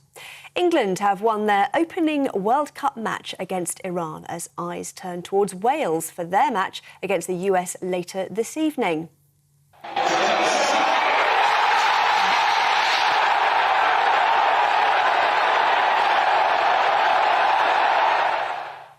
The Three Lions won 6-2 with goals scored by Bellingham, Saka, Sterling, Rashford and Grealish. At the start of the match, the Iranian team appeared to stay silent during the rendition of their country's national anthem ahead of the game. Both England and Wales, along with 5 other European teams, decided not to wear a rainbow-coloured anti-discrimination armband in their matches. It's over concerns players may be penalised with a yellow card on the pitch for wearing a non-sanctioned kit. The Prime Minister says re-establishing stability is the critical first step as he set out plans to stabilise the UK economy. Addressing business leaders at the Confederation of British Industry conference, Rishi Sunak said he was placing innovation at the heart of his government agenda. He told delegates controlling inflation was critical to improving living standards and to putting the economy on a stable footing for the future. He said he was determined to get this right.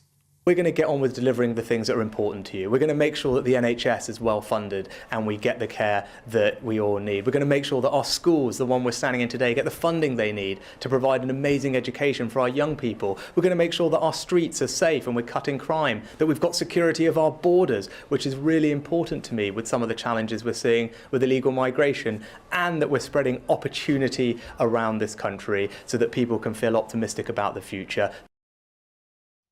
A 31-year-old man has been arrested on suspicion of murder following the death of 2 young children in a fire in Nottingham.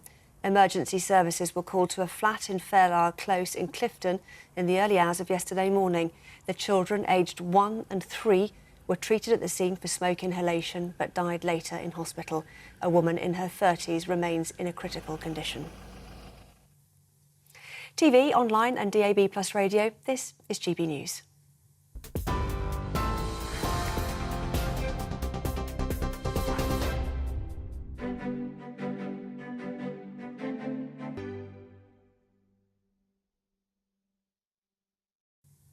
Well, here's a quick snapshot of today's markets. The pound will buy you $1.179 and €1.1507. The price of gold is £1,471.96 per ounce. And the FTSE 100's at 7,378 points.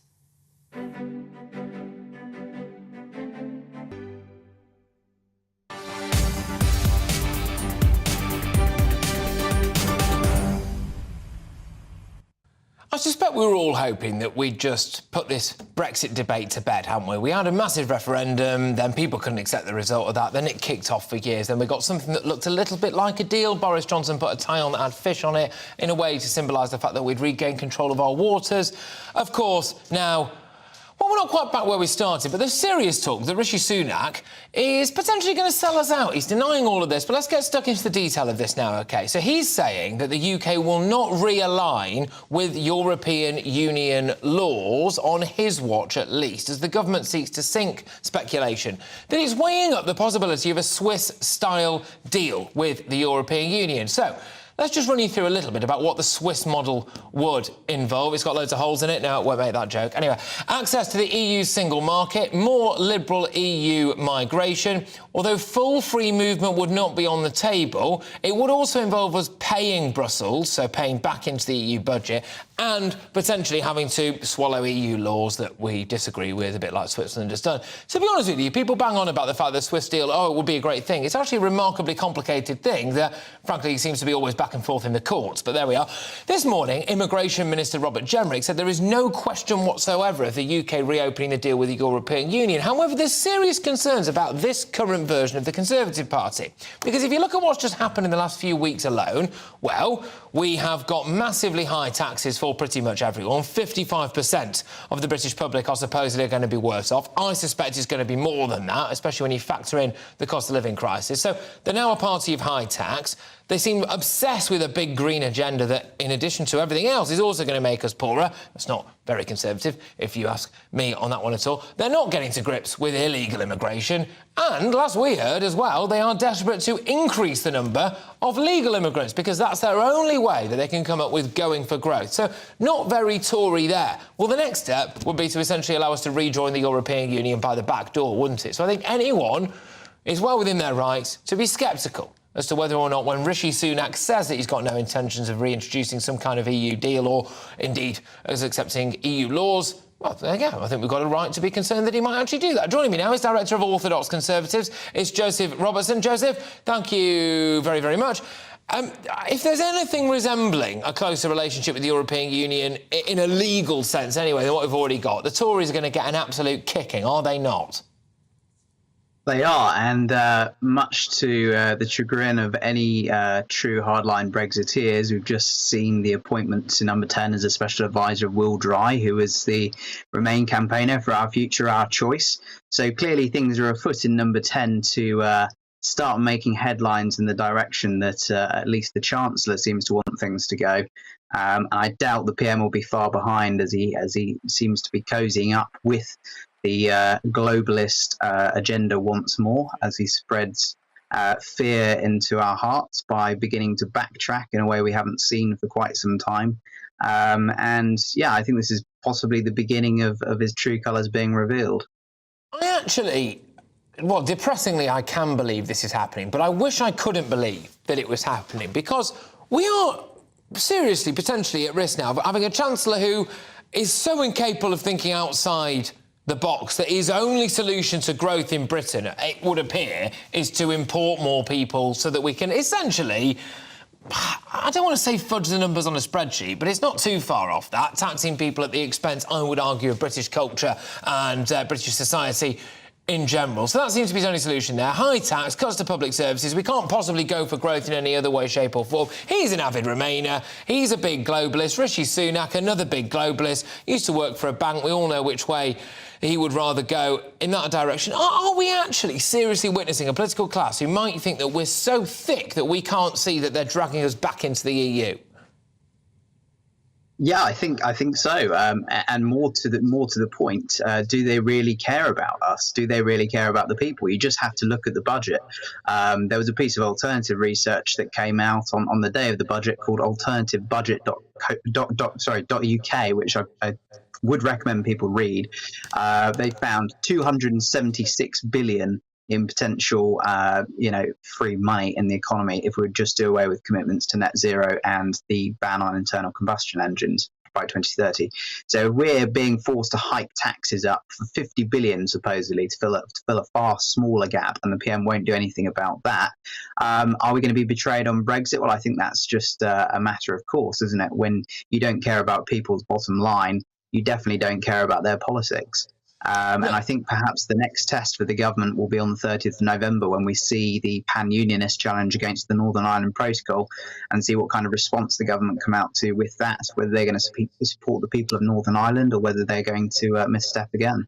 Yeah, and just to reiterate a point that you made earlier on, which I think might have slipped under the radar for people. Now, this might seem like a bit of a Westminster bubble story to everyone at home, but I am urging you to take more notice of this than you might suspect, which is there is a chap called Will Dry, who was an avid Remain campaigner, Our Future, Our Choice. I actually have debated against him numerous times on a variety of much worse news channels back in the day.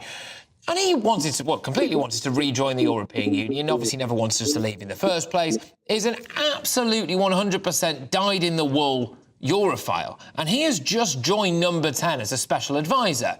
On the day after we're hearing reports that there might be some kind of Swiss-style deal, which we are told, oh no, this will never happen, I can't help but wonder whether or not there's almost a bit of a soft coup taking place. I'm not blaming Will Dry for this. He's been offered a job and he's well within his rights to take it, of course. But from people who just don't believe in Britain and just want to revert back to the status quo, all in the pockets of the big banks, etc. Well, I remember when there was a big hoo-ha because a certain Carrie Johnson was supposedly pulling strings inside Number 10, and everyone was far too afraid to talk about it in and around Westminster for fear of possibly losing popularity or losing their job at CCHQ or in Number 10. And I think we're beginning to get into a similar kind of habitat where people are starting to worry that heads will roll should they dare stick their neck above the parapet and say, look what's happening. And I guess it's now down to us on the telly box to tell the politicians, no, we know exactly what you're up to. And anybody who can put two and two together should be able to see this. Yeah, look, absolutely. Stevie Wonder could see that was taking place at the minute. Director of Orthodox Conservatives, Joseph Robertson. Thank you very much, Joseph. Look, great to have you on the show. I've got massive reservations about what's going on at the moment, ladies and gentlemen. We're not getting to grips with illegal immigration. It appears that we want even more legal immigration. No plan whatsoever for how we're going to increase the infrastructure in order to deal with that. Massive problems there. It does appear as though it's seriously on the table that we might be rejoining the European Union through the back door. That's a bit of a shocker, especially when it comes to, as Nigel Farage has described, this particular chap called Will Drive from Our Future, Our Choice, who is one of the most prominent Remain campaigners in the country, is now essentially in Number 10 as a special advisor. I find that deeply, deeply concerning. I don't know about you. The reason why backbench Conservative MPs are not more up in arms about what is happening is for two reasons, OK? Liz Truss tried to stick her head above the parapet and introduce a pro-growth. Yeah, she went too hard, too fast, don't get me wrong, but a massively big pro-growth agenda. The banks wouldn't have it, the big globalist bankers wouldn't have it, and they biffed us. They don't want to stick her head above the parapet anymore. But also, they're so sick and tired of the chaos in the Conservative Party, they don't want to rock the boat. So, essentially, Remainers and globalists have now got an utterly free ride, and that is pretty shocking. But mark my words, if it comes to a next election, whether it's local or indeed general, the Conservative Party, well, there won't be a Conservative Party, and that will pave the way for a Conservative Party to come in, and they'll get an absolute kicking in that regard. But coming up, a story that's got you all going this afternoon. Yes, that's right. ISIS bride, Shamima Begum. Could she be coming home? She's appealing her UK citizenship being revoked. We all make mistakes, Shamima, but fleeing Tower Hamlets to join a terrorist death cult in the Middle East is a pretty catastrophic one, if you ask me. And as far as I'm concerned, she's made a bed, she can lie in it. She will never not be a threat to the United Kingdom. Anyone who is that easily led should not be easily led back into Britain. I'll be back in a moment.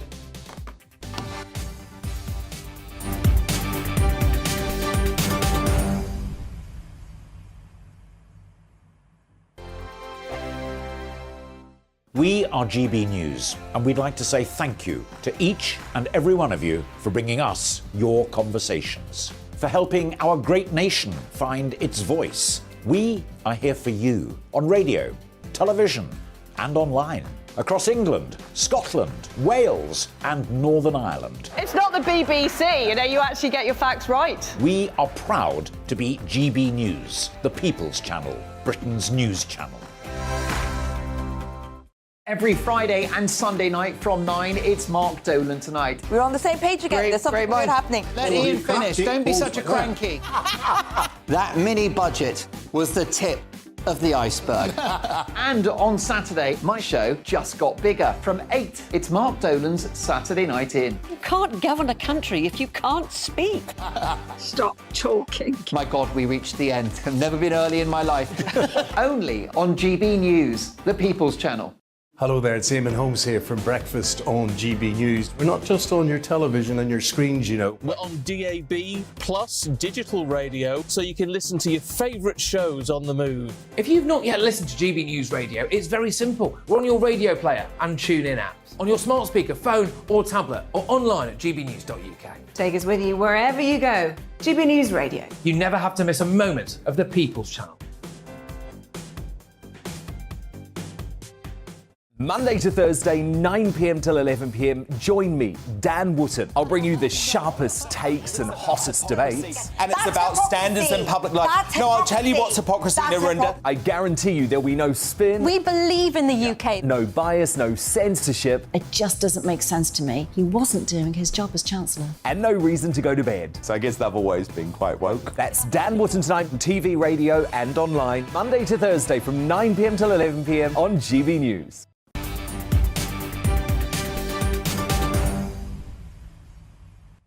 Welcome back, ladies and gentlemen. Yes, this story just will not go away. Shamima Begum. The UK government did not properly assess whether former jihadi bride Shamima Begum was, quote, a victim of trafficking before making her stateless. That's what a court has heard. Lawyers representing the now 23-year-old who travelled to Syria at the age of 15 argue that she was groomed for the purpose of bearing children for ISIS fighters. Representatives also told the court Shamima Begum is a young Muslim woman, someone about who everything and everyone can give an opinion. Yeah, fine. Anyway, our political reporter Catherine Forster is at the Asylum and Immigration Tribunal in central London. Catherine, thank you very much. A lot of people are saying, oh, good grief, you know, why on earth are we even having this discussion? But, of course, there's due legal process to go through. What are some of the legal arguments being made right there?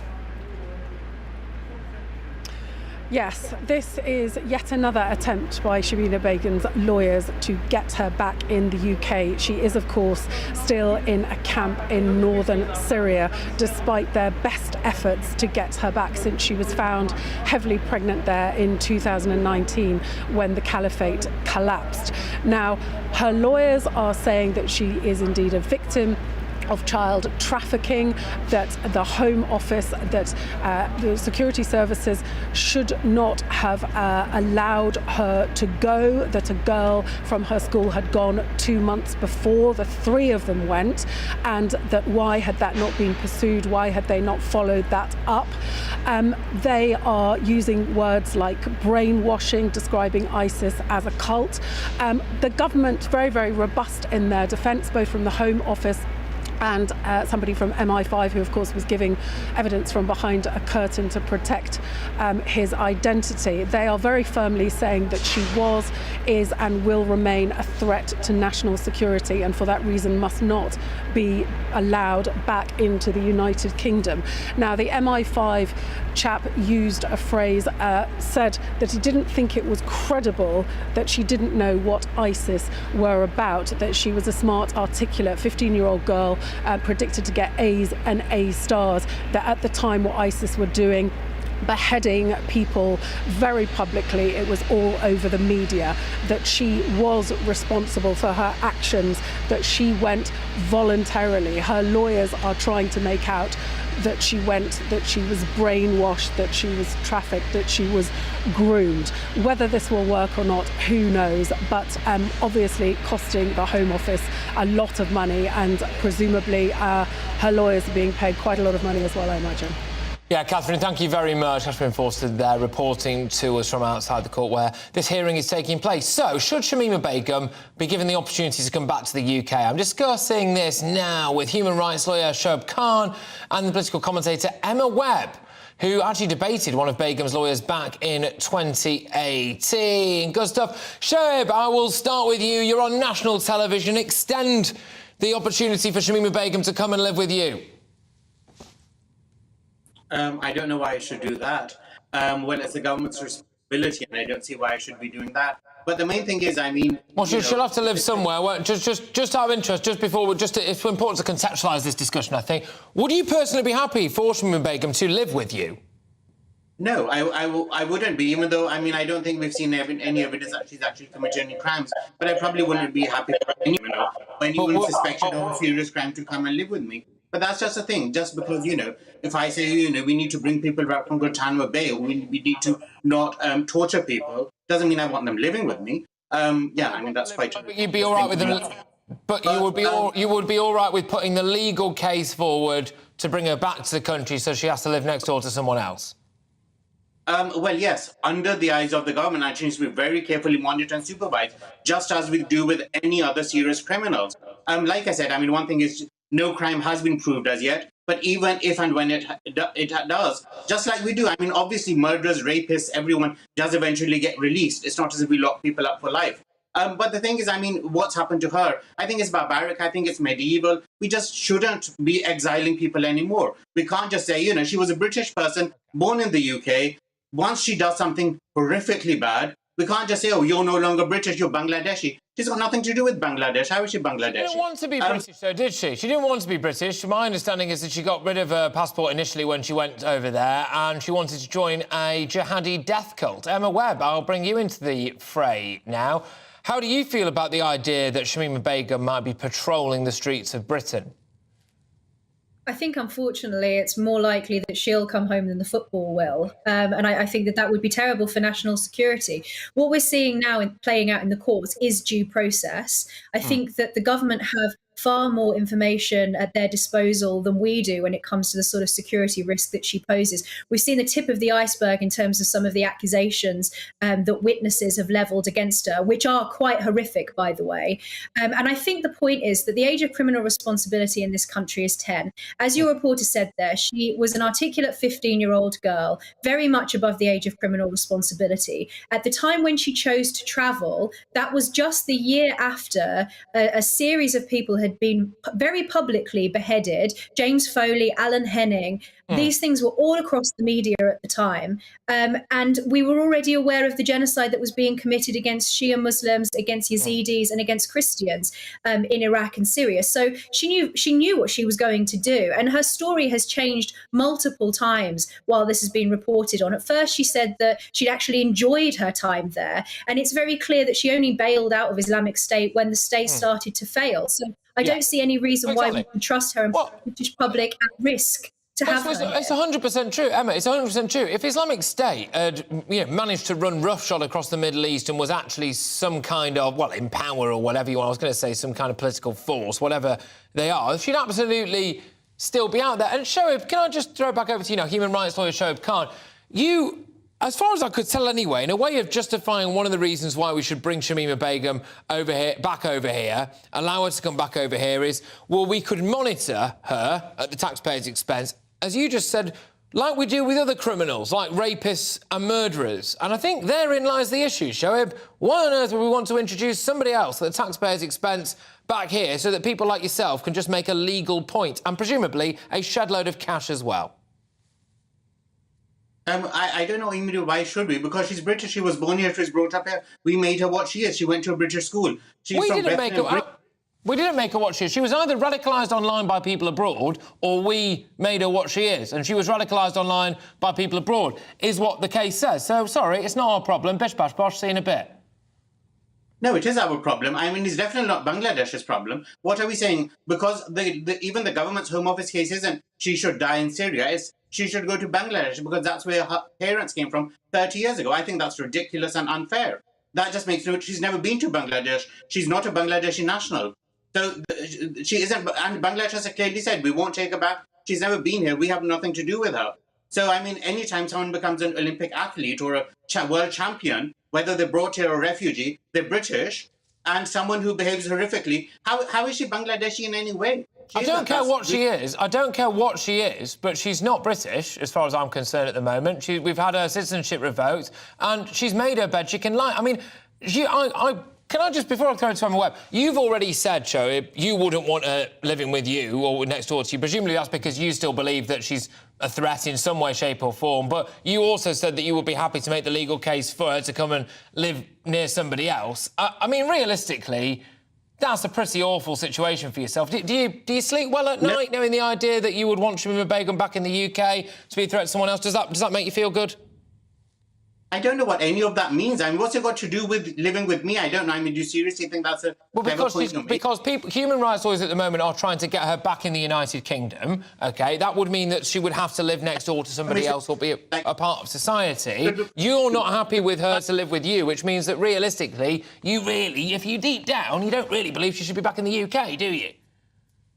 Yeah, there's lots of people in prison who I think shouldn't be in prison. Doesn't mean I want them living in my house. I mean, I really don't see how you think that's an intelligent point to be making. Well, because she has to go and be looked after by somebody or live somewhere, and if she's a threat, then she's a threat, and we shouldn't be making the case for her to come back into the United Kingdom. Emma Webb, I'll give the final word on this over to you. Are there some crimes and some things that, frankly, are just so heinous that all human rights are almost wiped away? Even if she had a human rights come over here, joining a jihadi death cult is something that maybe should mean that she shouldn't come back.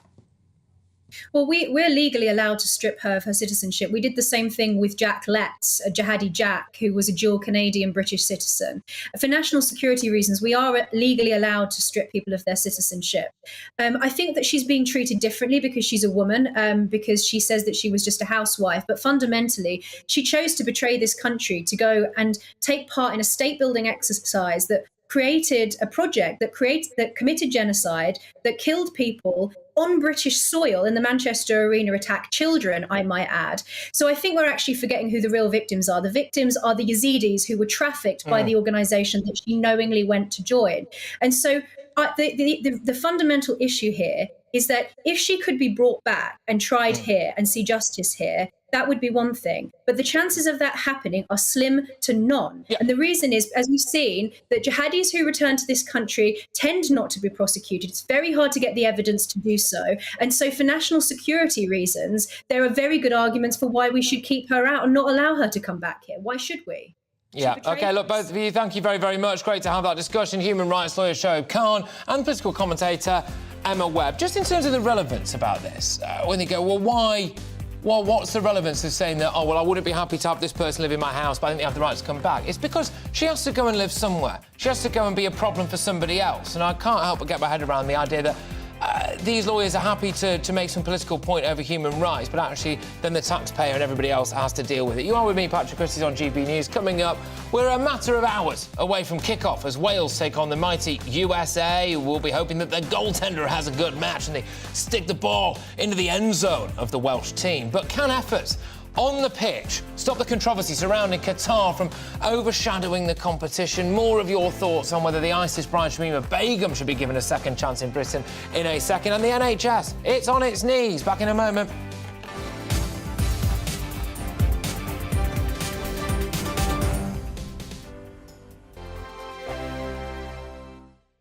Monday to Thursday nights on GB News. At 6, it's Dubes & Co. 7 o'clock, Farage. At 8, join Mark Stein. And at 9, Dan Wootton Tonight, followed by Headliners. On TV, radio and online.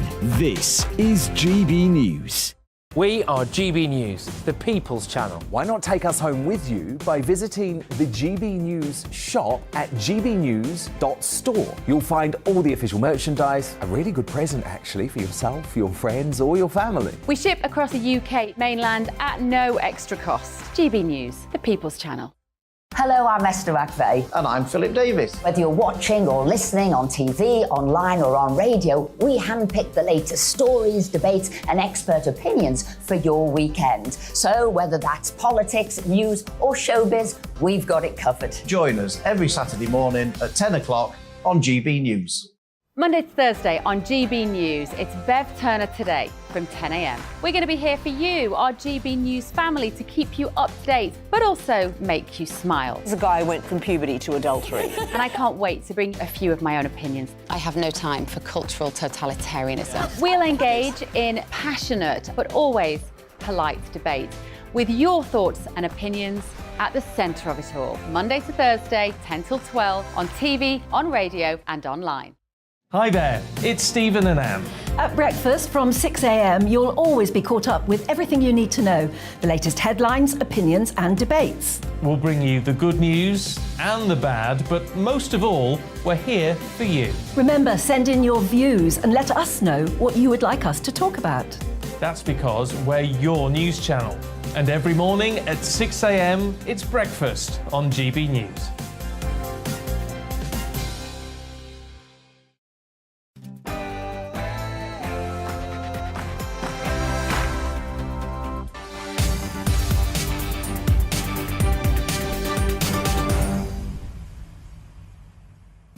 Yes, welcome everybody. It's just gone 5:01. You are with me, Patrick Christys, and a barnstorming win for England. Demands for more lax immigration laws. Get a load of that. And, talking of which, Shamima Begum potentially fighting to return to the United Kingdom.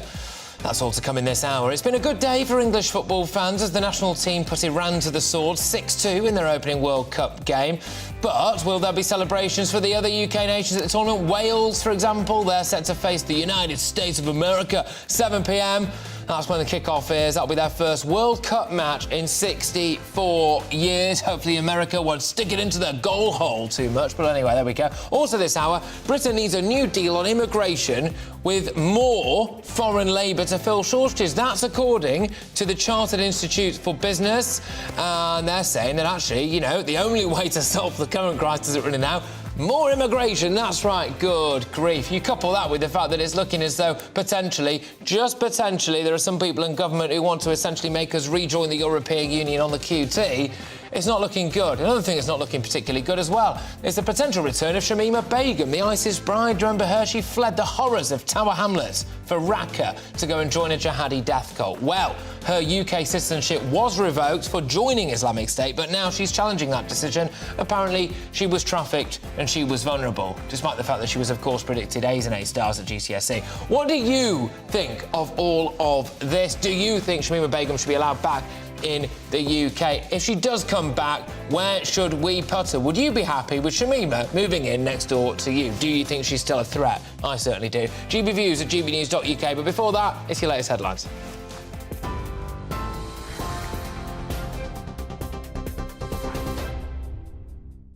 Hello, good afternoon. It's 3 minutes past 5. I'm Tamsin Roberts in the GB newsroom. England have won their opening World Cup match against Iran as eyes turn towards Wales for their match against the US later this evening.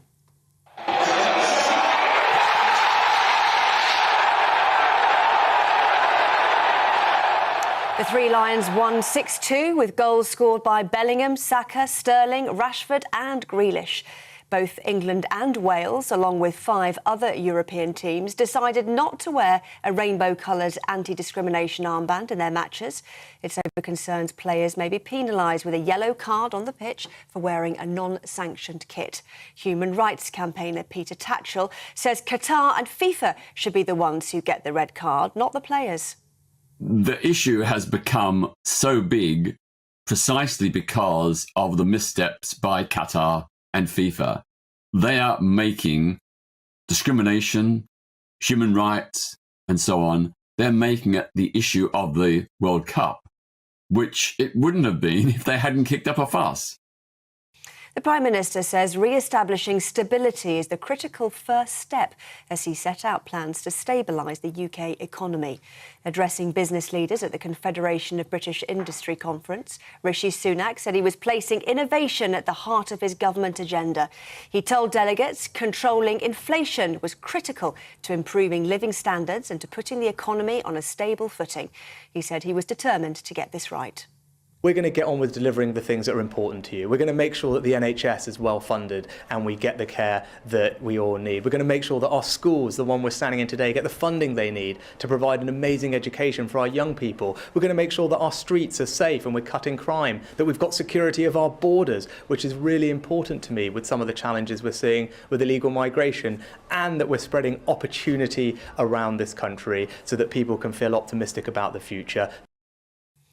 A court has heard a woman who left London to join so-called Islamic State 7 years ago was influenced by a determined and effective ISIS propaganda machine. Shamima Begum's lawyer says she should have been treated as a child trafficking victim. The 23-year-old is appealing the removal of her UK citizenship after it was revoked when she was found in a Syrian refugee camp. She has denied any involvement in terror activities. Human rights lawyer Harjap Singh Bangal says Begum should be treated the same as a British citizen. The issue is, if she's a British citizen, which she is because she holds a British passport, or she did hold a British passport, a British citizenship, then should she be treated like other British citizens, or should she be sent to a country where she's not born in, she hasn't lived in, just because the basis that her parents came from there? A 31-year-old man has been arrested on suspicion of murder following the death of 2 young children in a fire in Nottingham. Emergency services were called to a flat in Fair Isle Close in Clifton in the early hours of yesterday morning. The children, aged 1 and 3, were treated at the scene for smoke inhalation but later died in hospital. A woman in her 30s remains in a critical condition. 162 people have been killed and more than 700 have been injured in an earthquake in Indonesia, according to local officials there. Local weather officials say a 5.6 magnitude earthquake hit the West Java region, which rattled Jakarta, which is about 75 kilometres away, for several seconds. Rescuers are trying to reach survivors trapped under the rubble after at least 25 aftershocks hit the region. The comedian Joe Lycett, who claimed to have shredded £10,000 in protest at David Beckham's World Cup role, says he didn't actually do it. The comic filmed himself giving the former England player an ultimatum of standing down from his position as Qatar World Cup ambassador, or he would destroy the cash, which could go to LGBT charities. Mr. Lycett has since said yesterday's footage wasn't real. The truth is, the money that went into the shredder was real, but the money that came out was fake. I would never destroy real money. I would never be so irresponsible. In fact, the 10 grand had already been donated to LGBTQ+ charities before I even pressed send on the initial tweet last week. I never expected to hear from you. It was an empty threat, designed to get people talking. This is GB News. We'll bring you more news as it happens. Now, though, straight back to Patrick.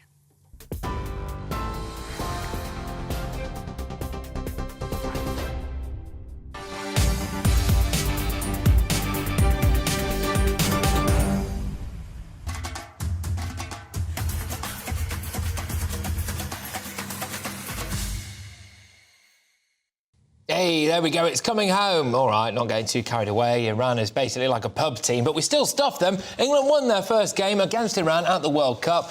Pushing politics aside, the players let their boots do the talking. Those boots, crucially, did not have rainbow-coloured laces. But Bellingham, Saka, Sterling, Grealish and Rashford all found their way onto the score sheet.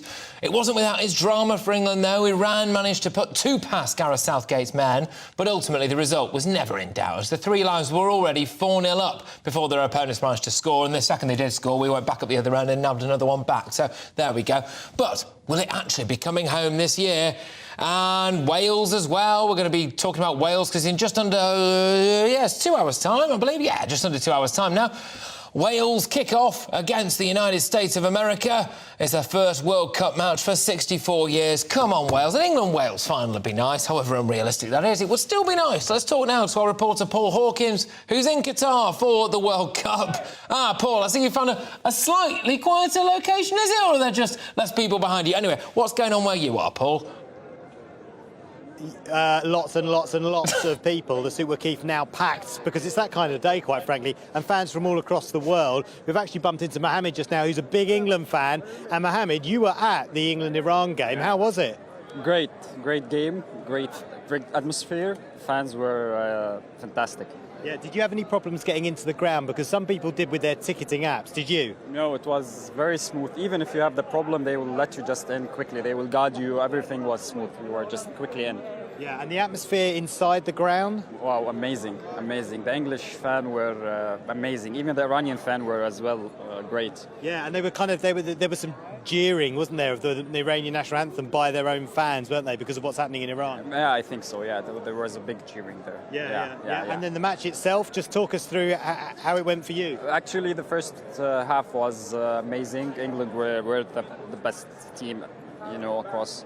And they played very well. Apparently one team just played this game. Second half, Irani team played good as well. They scored twice, but it was not that much for them. Yeah. So you're happy. Are you going to the other games as well? It's USA next, isn't it? Yeah, but I'm not watching. I don't have ticket for that. I have a couple games, but not that one. Yeah. Exactly. But feeling positive about England's chances then? Yeah, it's a good game. 6. It's a good score. Good score line. Hopefully they will be as fit as this. Yeah. Maguire went out. Yeah. Are you a Harry Maguire fan? Not much. Yeah, I think a lot of England fans feel like that, really. Were you surprised that Gareth Southgate started with Harry Maguire? Exactly, yeah, I was surprised. I was shocked, actually. Yeah. And everyone in the stadium was asking, it's a gamble, but he did good. He did good the first half until the first goal, but then the change came. Yeah. It was a good game. Yeah. And how far can England go, do you think? I hope as far as they can. Hopefully to the final, but let's see. Let's wait and see other teams, how they will perform. Great stuff. Yeah. Really good to talk to you. Thank you so much for speaking to us. Thank you. Really appreciate it. Thank you. So Mohammed, who was at the England-Iran game. Just to give you, tell you what Gareth Southgate's been saying in a press conference after the game. He said England still have other levels that they can go. And on the issue of the wearing those armbands, he said the armband is not something the players or myself have been involved in the last 24 hours. The discussions have been between management and FIFA. He understands FIFA's situation because they need to set a precedent. And where do you draw the line, he says. In an ideal world, that would be a much clearer situation much earlier, but we had to focus on the football. People know what we stand for. So I think that issue's going to rumble on and on as we go through the World Cup now. But yeah, focus now on Wales, taking on the USA in just under 2 hours' time. Big game for Wales, their first World Cup match since 1958.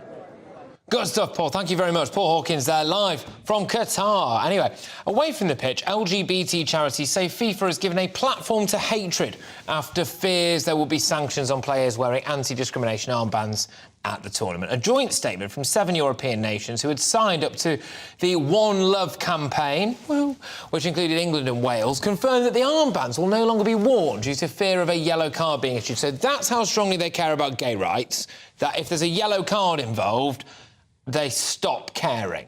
What's more important, football or morals? Let's talk to Gary Hackett, who's a former professional footballer.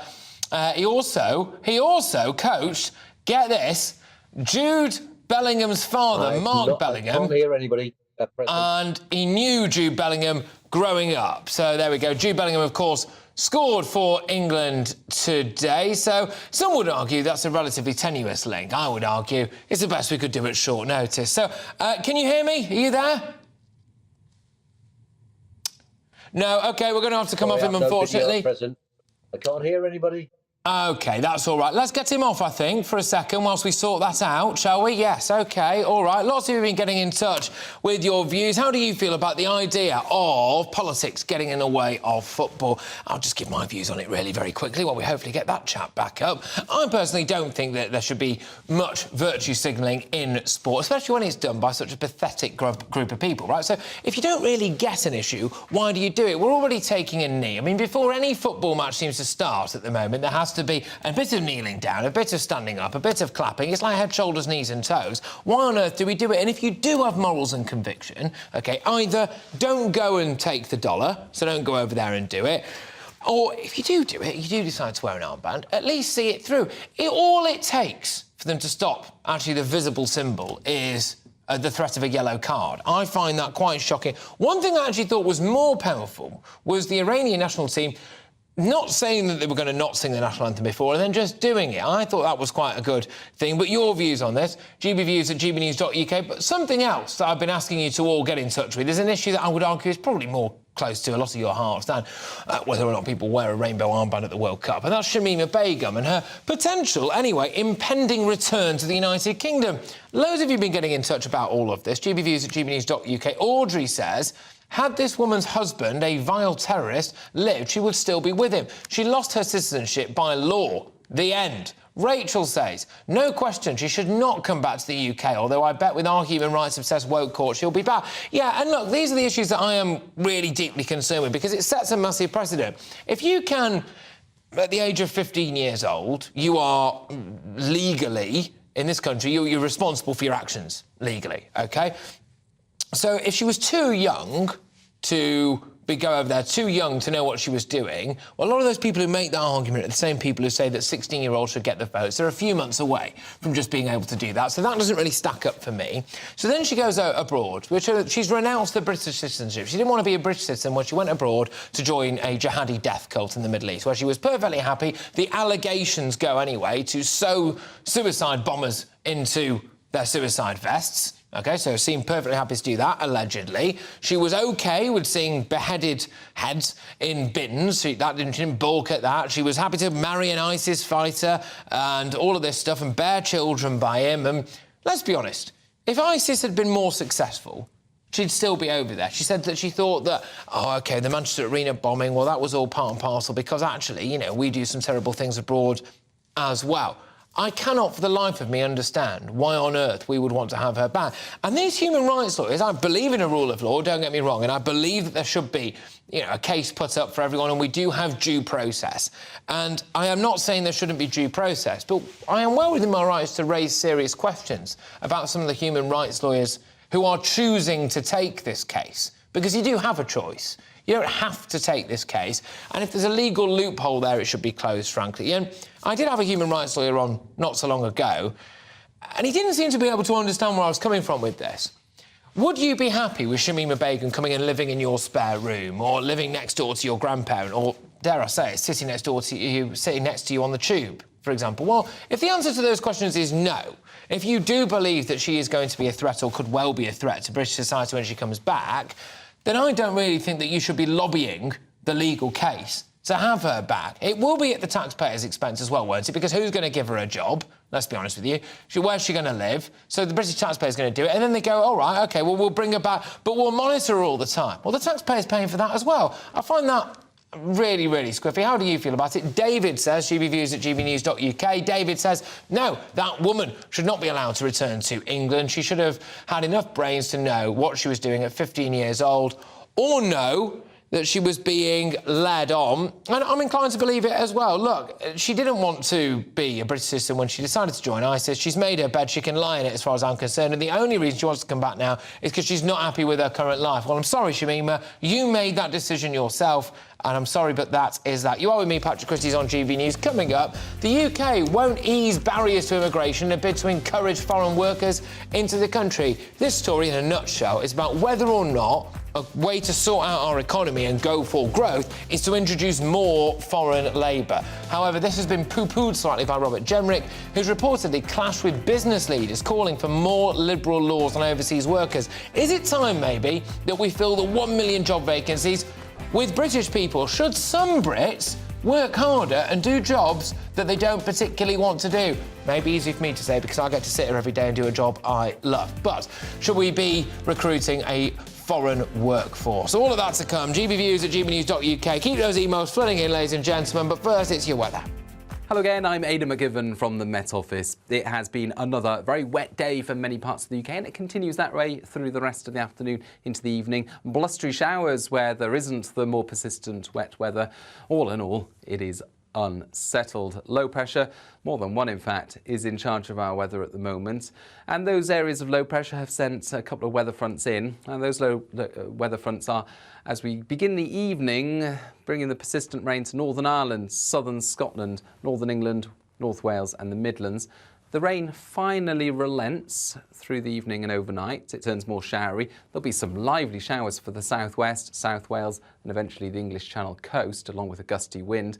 But away from the showers, there will be some clear spells and a touch of frost for western Scotland, Northern Ireland, into some central areas where there'll also be some fog patches first thing.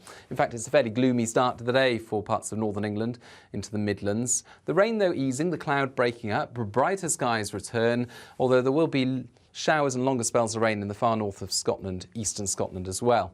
Away from any showers, though, sunny spells, a brighter day to come compared with Monday, especially for Northern Ireland, Western England and Wales. Into Tuesday evening, for many, any showers die away and clear spells will take hold for the time, with some fog patches forming and a fairly widespread frost. Many areas seeing that frost forming during the evening, but in the west, temperatures will rise by the end of the night as the next area of wind and rain returns. So by first thing Wednesday, the coldest air will be across northeast Scotland, -3, -4 Celsius in places. Eastern England as well, temperatures a degree or two below freezing. But quite quickly during the morning, the rain marches north, pushes into northeast Scotland by the end of the afternoon, followed on by further blustery showers towards the west and southwest. So the weather chopping and changing over the next few days, rain and wind followed by showers.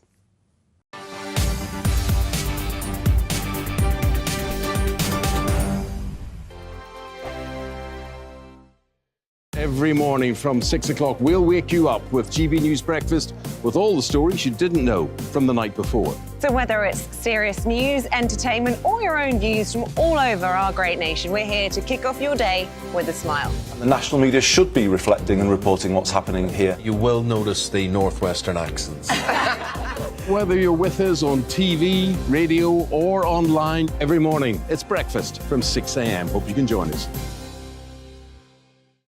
Join me every Sunday at 6 p.m. for Gloria Meets. In exclusive interviews, I'll be finding out who our politicians really are and what they really think. I think I've seen probably quite enough of Matt Hancock to last me a lifetime. I'll also be getting to know you better, travelling to find out what you think about the politicians who are fighting for your vote. They've got to get this country back on track. Join me every Sunday at 6 p.m. only on GB News, on TV, radio and online. We are GB News, right across the nation. You can get us on television, on radio, on digital. We're absolutely everywhere. Amazing! You see, amazing! You remind me of me in the European Parliament. But here's the most important bit. We are not part of the mainstream establishment. We think and speak just like you do. We are the People's Channel. Magnificent. That's really, really thoughtful. Come and join us on GB News, the People's News Channel. My name's Tom Harwood and join me 9:30 a.m. every weekday for The Briefing, your one-stop shop for everything you need to know about what's going on in politics today. I wonder if this is a deal that might need to be like the biscuits in this factory, twice baked. Is there not an opportunity here to win out against the extremes? Tom Harwood, GB News. What are you going to do about it? Things should have been done differently, and they certainly are being done differently. Don't miss it. The Briefing with me, Tom Harwood, 9:30 Monday to Friday on GB News.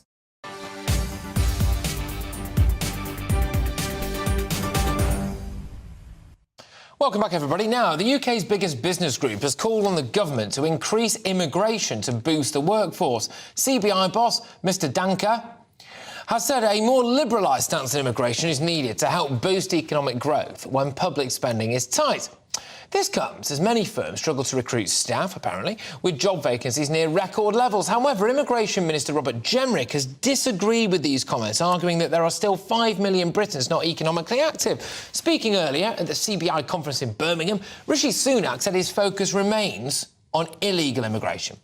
I'm unapologetic about wanting to deliver an immigration system which is highly competitive for the best and the brightest, and that's what we'll deliver.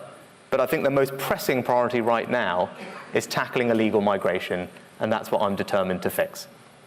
Well, joining me now is John Elliott, MBE, who is the founder of UK manufacturer eBack. Thank you very much, John. You backed Brexit, I understand, but you believe there is now a labour shortage in the UK. So do you want more legal immigration into the UK to fill that shortage, or do you just want Brits to get off their backside and fill those jobs? You've got it in one. It's that simple, isn't it? We consume more than we produce as a nation. And the only way to balance the books is we've got to consume the same amount that we produce and balance the two. And we can do it. It means we've got to get people doing more useful work and get people who don't work to add some value. It's that quite simple. We've got to balance the books. And if we've got immigrants coming in, they're no more skilled than our people. They're no fitter. They've just got a bigger desire to make money. And the problem in the UK is, I'm afraid, a lot of people don't need to earn money. They can get by quite nicely with government handouts.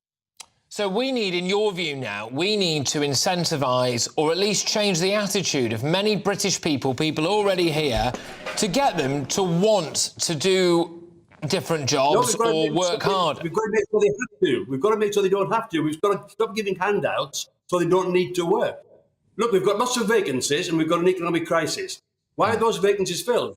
My only assumption from that is that the current people have got enough money. They don't need to work. We've got to change that. It's as simple as that. I think we're falling into a trap, though, and I think we've fallen into a trap a long time ago. We very nearly got out of that, I think, when we had the Brexit vote, which, of course, the people, the political class, the establishment, the globalists, they didn't want us to vote that way, but we did, and it was undeniable. Then we nearly went for growth, but no, we couldn't quite have that. And I worry that we're falling into this trap now where they go, well, let's take the easy route back again. Let's just try to import cheap foreign labour. Oh, it'll make us look good on a spreadsheet. It'll be more people to tax. But actually, they don't factor in the fact that this would mean, if we continue, by the way, at a net migration rate of 205,000 a year, I mean, it's shocking the amount of people that we would have in this country with no infrastructure to do it. Do you think that we're just being lazy? Our politicians are being lazy? Can you imagine this? All of us stop working and import 10 million people to do all the work for us. Would that work? Of course it wouldn't. You know, it's the wrong concept completely. We've got to balance the books. We've got to produce what we consume. Everyone in this country consumes goods and services, but only a few of us supply them. We need more people supplying them, more people doing useful work, and we've got to forget about doing things like infrastructure, which is a luxury. We've got to balance the books. We've got to get people employed in making the things that we currently import. Producing more food, we can do that. Produce more dishwashers, more washing machines, whatever it is. We've got to do it. We can do it. There's all those people you mentioned. There's also a group of people people can't leave school till 18. Some people want to start working then. Why not? They'll develop quicker. They'll add to the economy. They'll earn some money. I absolutely agree with you. And what we've done, I think, is stigmatise certain practical trades. So there's this perception, which is completely wrong, by the way. It's a ludicrous perception that, oh, if so-and-so at the age of 15 or 16, it's patently obvious that that particular individual is not going to be a mathematician, or is not going to be a physicist, or is not going to be whatever, or go and read philosophy at Cambridge. Why not encourage them to get a practical trade and get out into the workforce? But why we look down on those people, which is nuts. I hire a mechanic or a plumber because I've got no idea the way my car runs or the way that my plumbing works. That makes them more intelligent than me in those departments. I don't think they're thick. I'm not sure about that. It's not about being thick or bright. It's being useful. And the useful tasks that we need are things people that put food on the table, build a roof over our head, put clothes on our back, make our washing machines. Those are the useful people, and we need more of them. And we're out there, but we do stigmatise it. We think somehow it's a bad job. That person there pulling a pipe, that's useful to a drinker. You know, we've got to forget about academia and look at practical. Most useful jobs you learn on the job. If you can read and write, you can learn it on the job. But there's a simple solution to all of this. There's a very simple solution to all of this. You know what the solution is? We need better people running the country. Well, you say that's a simple solution. Unfortunately, the best people don't tend to end up getting the job, John, do you? But thank you very much. Oh, go on, John. What was that? Difficult, and it won't happen. No, well, it won't. Just quickly, John, actually, just quickly. We are in a situation right now, although the government has poo-pooed this idea, where potentially there was some form of rumblings that we might have a Swiss-style deal with the European Union. Just for our viewers and our listeners, I'll just run quickly through. I'm sure you're aware, John, but I'll run our viewers and listeners through exactly what this might mean. It would mean that, yes, OK, we would be paying back into the EU. We would still have to swallow some kind of EU laws. We would have, closely integrated trade with the European Union, etc., etc., etc. We would contribute to their budget. We would take part in research programmes. Essentially, it's kind of like a bit of a backdoor entry into the European Union, free movement of people, etc. But do you feel, as a Brexiteer, do you feel like we should be... You've been let down by the kind of Brexit that we've had? Because it's easy for people to make the case that we should rejoin now, and I think that must be a bit disheartening. I don't think it is, actually. The EU is a fundamentally flawed concept. You know, it doesn't work. It doesn't work for the Europeans. Another layer of useless politicians. You know, and how can you have the same currency for Greece and Germany? How can you have the same import deals for Finland and, well, not Finland, isn't it, the Euro, is it, with Germany and France? We all need, each country is different, and we need the rules to suit us. And the European Union goes against all of that. It's fundamentally flawed. We should never think about joining it. John, thank you very much. John Elliott, MBE, he's the founder of UK manufacturer eBack, just reacting there to the idea now that we need to import more foreign workers in order to fill labour gaps. Why can't we get off our backsides and fill them ourselves? Anyway, there we go. You're with me, Patrick Christys, on GB News. Next up, former jihadi bride Shamima Begum was trafficked by ISIS for sexual exploitation. That's what her lawyers have told a hearing, to basically try to get the revocation of her UK citizenship revoked, so allowed back into the UK. She's launched her main appeal now against that decision. Do you think that Shamima Begum should be allowed back into Britain? I cannot believe there's even a question about this. No, she went off abroad to join a jihadi death cult. She made her bed, she can lie in it, and crucially, that bed should never be in the United Kingdom. Those are my views. What are yours? GBviews at gbnews.uk. But right now, it's your headlines.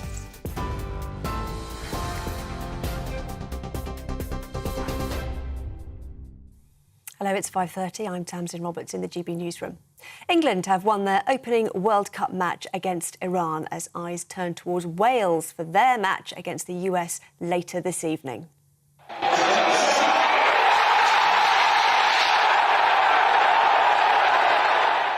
The Three Lions won 6-2 with goals scored by Bellingham, Saka, Sterling, Rashford and Grealish. Both England and Wales, along with 5 other European teams, decided not to wear a rainbow-coloured anti-discrimination armband in their matches. It's over concerns players may be penalised with a yellow card on the pitch for wearing a non-sanctioned kit. Well, after today's match, England fans say they're happy with the result.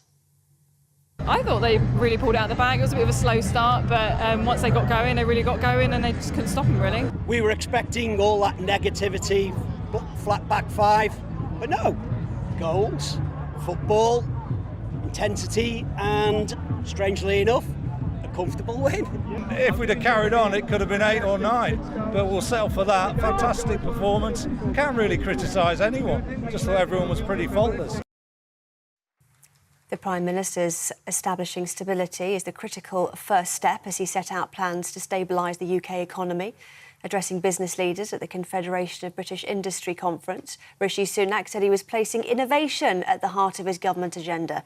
He told delegates controlling inflation was critical to improving living standards and to putting the economy on a stable footing for the future. A 31-year-old man has been arrested on suspicion of murder following the death of 2 young children in a fire in Nottingham. Emergency services were called to a flat in Fair Isle Close in Clifton in the early hours of yesterday morning. The children, aged 1 and 3, were treated at the scene for smoke inhalation but died later in hospital. A woman in her 30s remains in a critical condition. TV, online and DAB+ radio, this is GB News.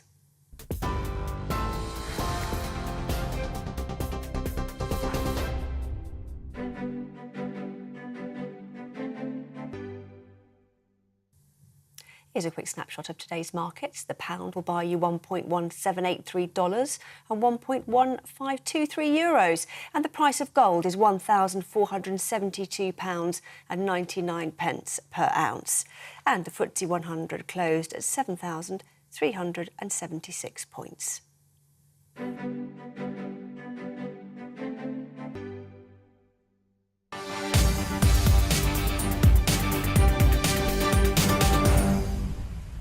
Yes, welcome back. Now, I think this is the main discussion of the day. An MI5 officer has told the court that Shamima Begum would have known what she was doing when she travelled to Syria to join ISIS. The witness, only known as Witness E, said, "I think it's worth noting how MI5 are experts in national security threats and not the definition of trafficking, i.e. that Shamima Begum was not essentially trafficked, against her will, etc., and that they have come to the conclusion that clearly she is a threat to national security, which is why they don't want her back in the UK. Ms Begum, now 23 years old, left Britain with 2 friends from the Bethnal Green Academy in East London. Both are thought to have been killed in the conflict. Shamima believed to be the only survivor out of them. Earlier on, GB News spoke to human rights lawyer Harjat Bangal to get his take on whether or not Shamima Begum should be coming home.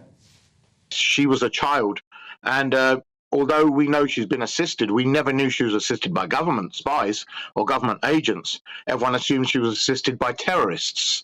Now, if that's not the case, and it turns out that governments are involved and that there's been some double agents involved, as is the evidence points to, then that totally changes the picture. And it brings a lot of weight to her side in relation to, well, hold on, this could have been stopped. She could have been prevented. Why weren't the police alerted beforehand? Why was she allowed to go through security? Why wasn't anyone's parents or local councils or local authorities flagged up? There are protocols in place to prevent all of this happening. Well, there we go. This debate is rumbling on as to whether or not Shamima Begum should be allowed back into Britain. I think my views on this are particularly clear, but there we go. Our political reporter, Catherine Forster, is at the Asylum and Immigration Tribunal in central London. Catherine, what can you tell us about what's taking place today, just in that building right behind where you are now? Yeah, so the first day of a 5-day hearing and evidence being given by the Home Office and then, as you've heard, by MI5. The MI5 witness was obviously behind a screen because his identity had to be protected. Shamima Begum's lawyers very clearly saying that she should be brought back to the UK to face justice, to try to get her citizenship back, because they say she is a victim of child trafficking. They say that she was groomed, that she was brainwashed, that she was taken out to Syria to have sex with adult men. The government defending themselves very robustly indeed, saying that she was and remains a threat to national security. Now, it's important to say some of the evidence being held is being held in closed session. Basically, they kick out the public, they kick out the press, because for national security reasons, clearly it's very delicate. There are things that we cannot know and cannot report on. So quite often, while I was sitting in the courtroom, there would be questions that would be asked, and they would say, I may be able to answer this in closed session. That includes the allegations that in fact she was trafficked into Syria via a Canadian spy, via a double agent. Whether we will ever get to the bottom of the truth of that, I'm not at all sure, because of course spies are very careful about what information they do give out. But this is an issue that really does divide people, doesn't it? Lots of people say, she was only 15, she was just a child, we have a duty, we have a moral obligation, she grew up here, she's British, we need to get her back here. But many others feel that we should just wash our hands of her, that she's made her bed, that she needs to lie in it. And clearly the government believe that she was and remains a threat to national security. And also, of course, if she was to win this case, that might potentially open up the way to appeals from 150 odd other British civilians who have had their passports taken away because they are suspected of terror offences. Catherine, thank you very much. Catherine Forster there. Yes, just breaking down the Shamima Begum trial. And I think that final point is something that's really worth bearing in mind, ladies and gentlemen, that if Shamima Begum is allowed back, it might pave the way for other people who openly and voluntarily pledge allegiance to ISIS, who willingly, knowingly travel abroad to go and either fight for ISIS or marry an ISIS fighter and try to help kickstart the old Islamic State over there and, you know, fund it either economically or through their reproductive organs, to just wander back into the United Kingdom and live amongst us, where presumably they won't be able to get a job, so they'll have to live on benefits the rest of their life. So you and I, and be monitored. So you and I, the taxpayer, will end up paying to, well, essentially house a jihadi. To break this down further, I am joined now by the former head of counter-terrorism at the Ministry of Defence, Chip Chapman. Chip, thank you very much. Let's get down to brass tacks on this. Is Shamima Begum always going to be a threat to the United Kingdom? Probably. But I think you have to go back to understand why she shouldn't be allowed back by the chronology of what happened. So the caliphate was declared in June 2014 by Baghdadi and Mosul. Shamima Begum went in February 15. So some 7 or 8 months later, we already knew what the Islamic State was like. It was a book-burning, monument-destroying, gay-killing, genocidal cult who was a bunch of Islamo-fascists. That was widely known, but yet somehow she was sucked into that. The real key thing is that in the first year of the 900 people who went from the UK to Syria, 40% of them returned because they understood the nature of that regime when they got here. She did not, and she stayed to the bitter end in 2019, March 2019, and was captured at Bir Ghuz, which was the final stand of ISIS. She was part of their organisation and heavily involved in their organisation. That remains the case. Her third child, and remember that she was married to an IS fighter from Holland, was called Al-Jarrah. That really translates as able fighter, or one who wounds. Basically, he was a general in the first caliphate who was notable for kicking 7 bells out of infidels. Yes, indeed. I mean, you paint a pretty damning picture if one needed to be painted of Shamima Begum, but it does. And I've got to ask you, you know, does the human rights, quotes unquote, of Shamima Begum, do they trump what she's done? Because from where I'm sitting now, this is lawyers desperately trying to find a loophole into the country and probably creaming a bit off the taxpayer as they do it. It would be a threat to national security because it could pave the way for other similar cases, other similar people to come back as well. There's a bigger picture here, isn't there, Chip? Yeah, and there are at least 2 or 3 others who are trying to go down the line that it was involved, the human trafficking line. Now, actually, this case has been going on for some time because the citizenship of Shamima Begum was stripped away from her in 2019 under a concept called jus sanguinis, that is the right of blood.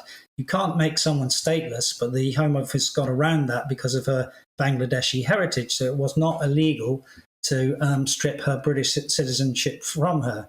What she's seeking to do is not to come back to say she was guilty or innocent. It's to come back to say that she should have her case held in the UK because it is unfair that she can't do that. Now, that's already been through a judicial review in 2020, and that is why we are now looking at the SIAC, the Special Immigration Appeals Commission, not whether it was wrong to do what they did, but whether she can come to the UK to fight that citizenship stripping. That is the issue which is being addressed at the moment. Chip, thank you very much. Insightful stuff, that. Chip Chapman there, who is the former head of counter-terrorism at the Ministry of Defence. So that's the former head of counter-terrorism at the Ministry of Defence saying pretty much categorically that there is absolutely no way in hell that Shamima Begum should be allowed back into Britain. We have to have this right. If ISIS was more successful, she would still be a member of ISIS and she'd still be churning out ISIS babies, wouldn't she? But because ISIS got clobbered in the end, she decided to flee and now she's desperate to come home. Well, tough. There you go. I nearly said something else after that then, but I just about restrained myself. Someone who has spent a number of years in Syria is foreign fighter and anti-ISIS campaigner Mesa Gifford. Mesa, thank you very much. So you're also currently fighting alongside Ukrainian forces against Russia. So thank you very, very much for taking time out of that particular battle to come and talk to us. I really do appreciate it. Your experience of ISIS and ISIS fighters and the people behind them, or in Shamima's case, the people who sleep with them, do you think they can ever be de-radicalised? Do you think they'll always be a threat? I absolutely do. I have to say I've been listening to your programme over the last few minutes, and it's a fascinating discussion. The best thing I can do now is actually introduce a bit more of the human element. I was there for 3 years. I saw entire communities devastated by ISIS, particularly the Yazidi community. 6,000 of their young girls, some as young as 3 years old, were sold into sexual slavery. Many of those girls, I mean, I think half of them at least, are still missing. We must remember, as a society, as Britain, we must remember who are the real victims here. Is it Shamima Begum, or is it the people of Syria and Iraq, that this death cult that she joined, and she was above the age of criminal responsibility, she chose to go out there, as we already have heard, she was there right to the bitter end alongside them, and behind closed doors in that courtroom, we're hearing a little bit more about what she got up to while she was there. So this is not an innocent person. We must remember who the real innocent people are. Yeah, and I think that's fascinating. If there is a finite number of people who are allowed into Britain, which is looking increasingly like there isn't, but in this hypothetical world, I think most people would be more inclined to want to take in somebody, you know, who, like you mentioned there, a Yazidi girl who'd been raped and abused by ISIS, as opposed to someone who went over there and married an ISIS fighter and did all of this stuff. You, just to be clear, you reject the idea that she was in some way an innocent, idiotic young girl who went out there and was trafficked for sex. You reject that, do you? I absolutely do. I mean, well, first things first, there are two conversations to be had here. What was she back in 2015 and what is she now, very importantly, because she's no longer a 15-year-old girl. At the time when she went out, she was above the age of criminal responsibility. She wasn't trafficked at all. That's complete nonsense. She actually planned with great detail how she would steal money, fund a trip herself, and facilitate her transfer from the UK all the way to Syria to this genocidal death cult. And then while she was there, she was alongside them. There are accusations, I'm not going to make them, about what she got up to while she was there. Some have appeared in the mainstream press about how she was seen sewing suicide vests onto suicide bombers, that she was part of the Hizbah, which is the morality police, that she was particularly, the Hizbah is absolutely, people were terrified. I'd met so many innocent people in Raqqa and many other places that were beaten, that had their family members shot in the streets and decapitated by the Hizbah so-called morality police. The fact that she is now a young woman who has shown no remorse for her actions, now wishes to come back. And it's already been said in the programme that there are believe it or not, there are worse people than Shamima Begum, and we are about to open a door to many other people who are committed fanatical jihadists who will use the same legislation to get back to here. So I do appreciate on the screen. This is what I want to get you on, Mason. This is myself at the moment. No. No, this is what I want to get you on, Mason, because a little bit pressed for time, but important point there to finish on, which is, do you think that these people, I'll just say it, jihadists, right, who claim that they were the victim of something, do you think that there's a chance that they will be saying that they would come back to Britain and they would commit a terrorist act on British soil? Well, look at the recent past. I mean, Salman Abedi, the man who committed that terrible atrocity in Manchester, he slipped through the net. He was a young man that went to Libya, to an active war zone, whose family were fanatical Islamists, and he slipped through the net of our services, our brave services, MI5, who, by the way, who are, as we've heard, are totally against her returning.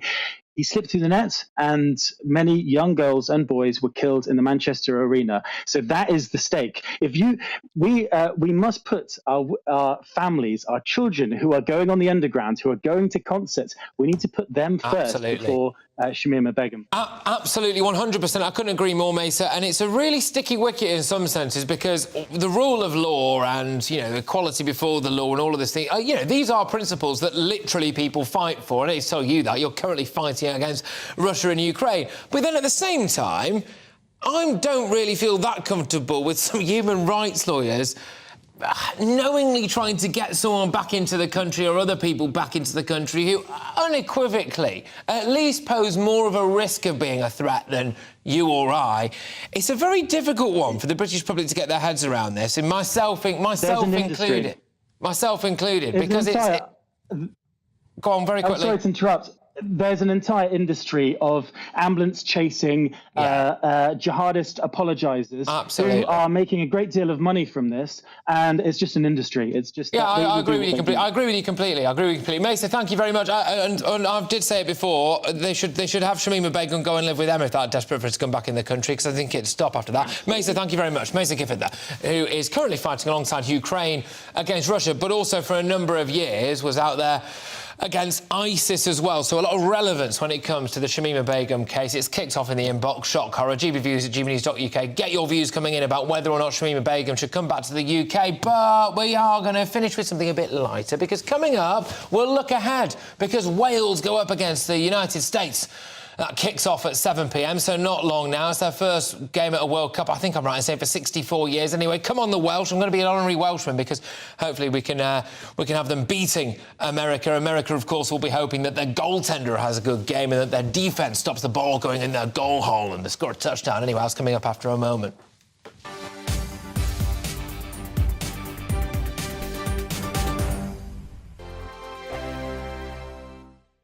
I'm Mark Dolan. Join me at 11 on GB News for Headliners, in which I'll be joined by two of the UK's top comedians discussing tomorrow's papers. If it's an important story, we'll cover it, but we'll have some fun along the way. Headliners, the late-night paper review that won't send you to sleep like the others will. 7 nights a week at 11 p.m. on GB News.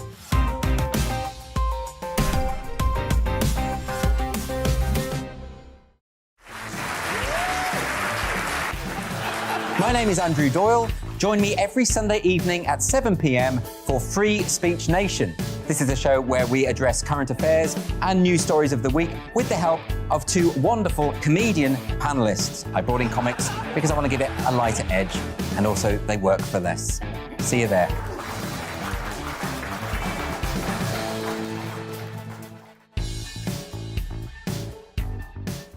Hello, I'm Michelle Dewberry, and you can join me every weekday 6 till 7 on Jubes and Kerr. Me and my panel will get stuck right into the day's events, and I can tell you, in fact, I can warn you, expect some robust debates, some strong opinions and perspectives from both sides of the fence. It's about you at home as well. I love to read out all of your comments, or at least as many as I can. So join me, Michelle Dewberry, Monday to Friday, 6 till 7 on Jubes and Kerr.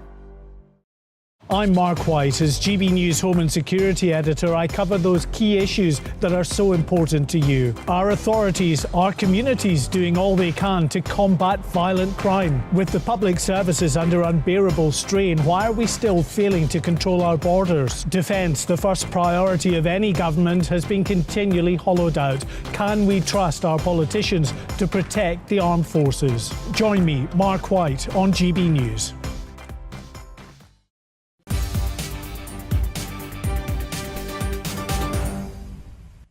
Right, OK. Well, I think if the head of FIFA can say that occasionally he feels gay or if he feels disabled, then today I can feel Welsh, OK? England have already stuffed the Iranians. The Welsh are playing next. Their kick-off is at 7 p.m. against the United States of America. Woo! Anyway, they're in the same group as England, so both will be going up against the Three Lions over the next 8 days. This is the first time that Wales have played in a World Cup since 1958. It's fair to say it's a massive occasion for the Dragons. Good luck to them, I say. GB News' national reporter Jeff Moody is live in the Rhondda Valley. Jeff?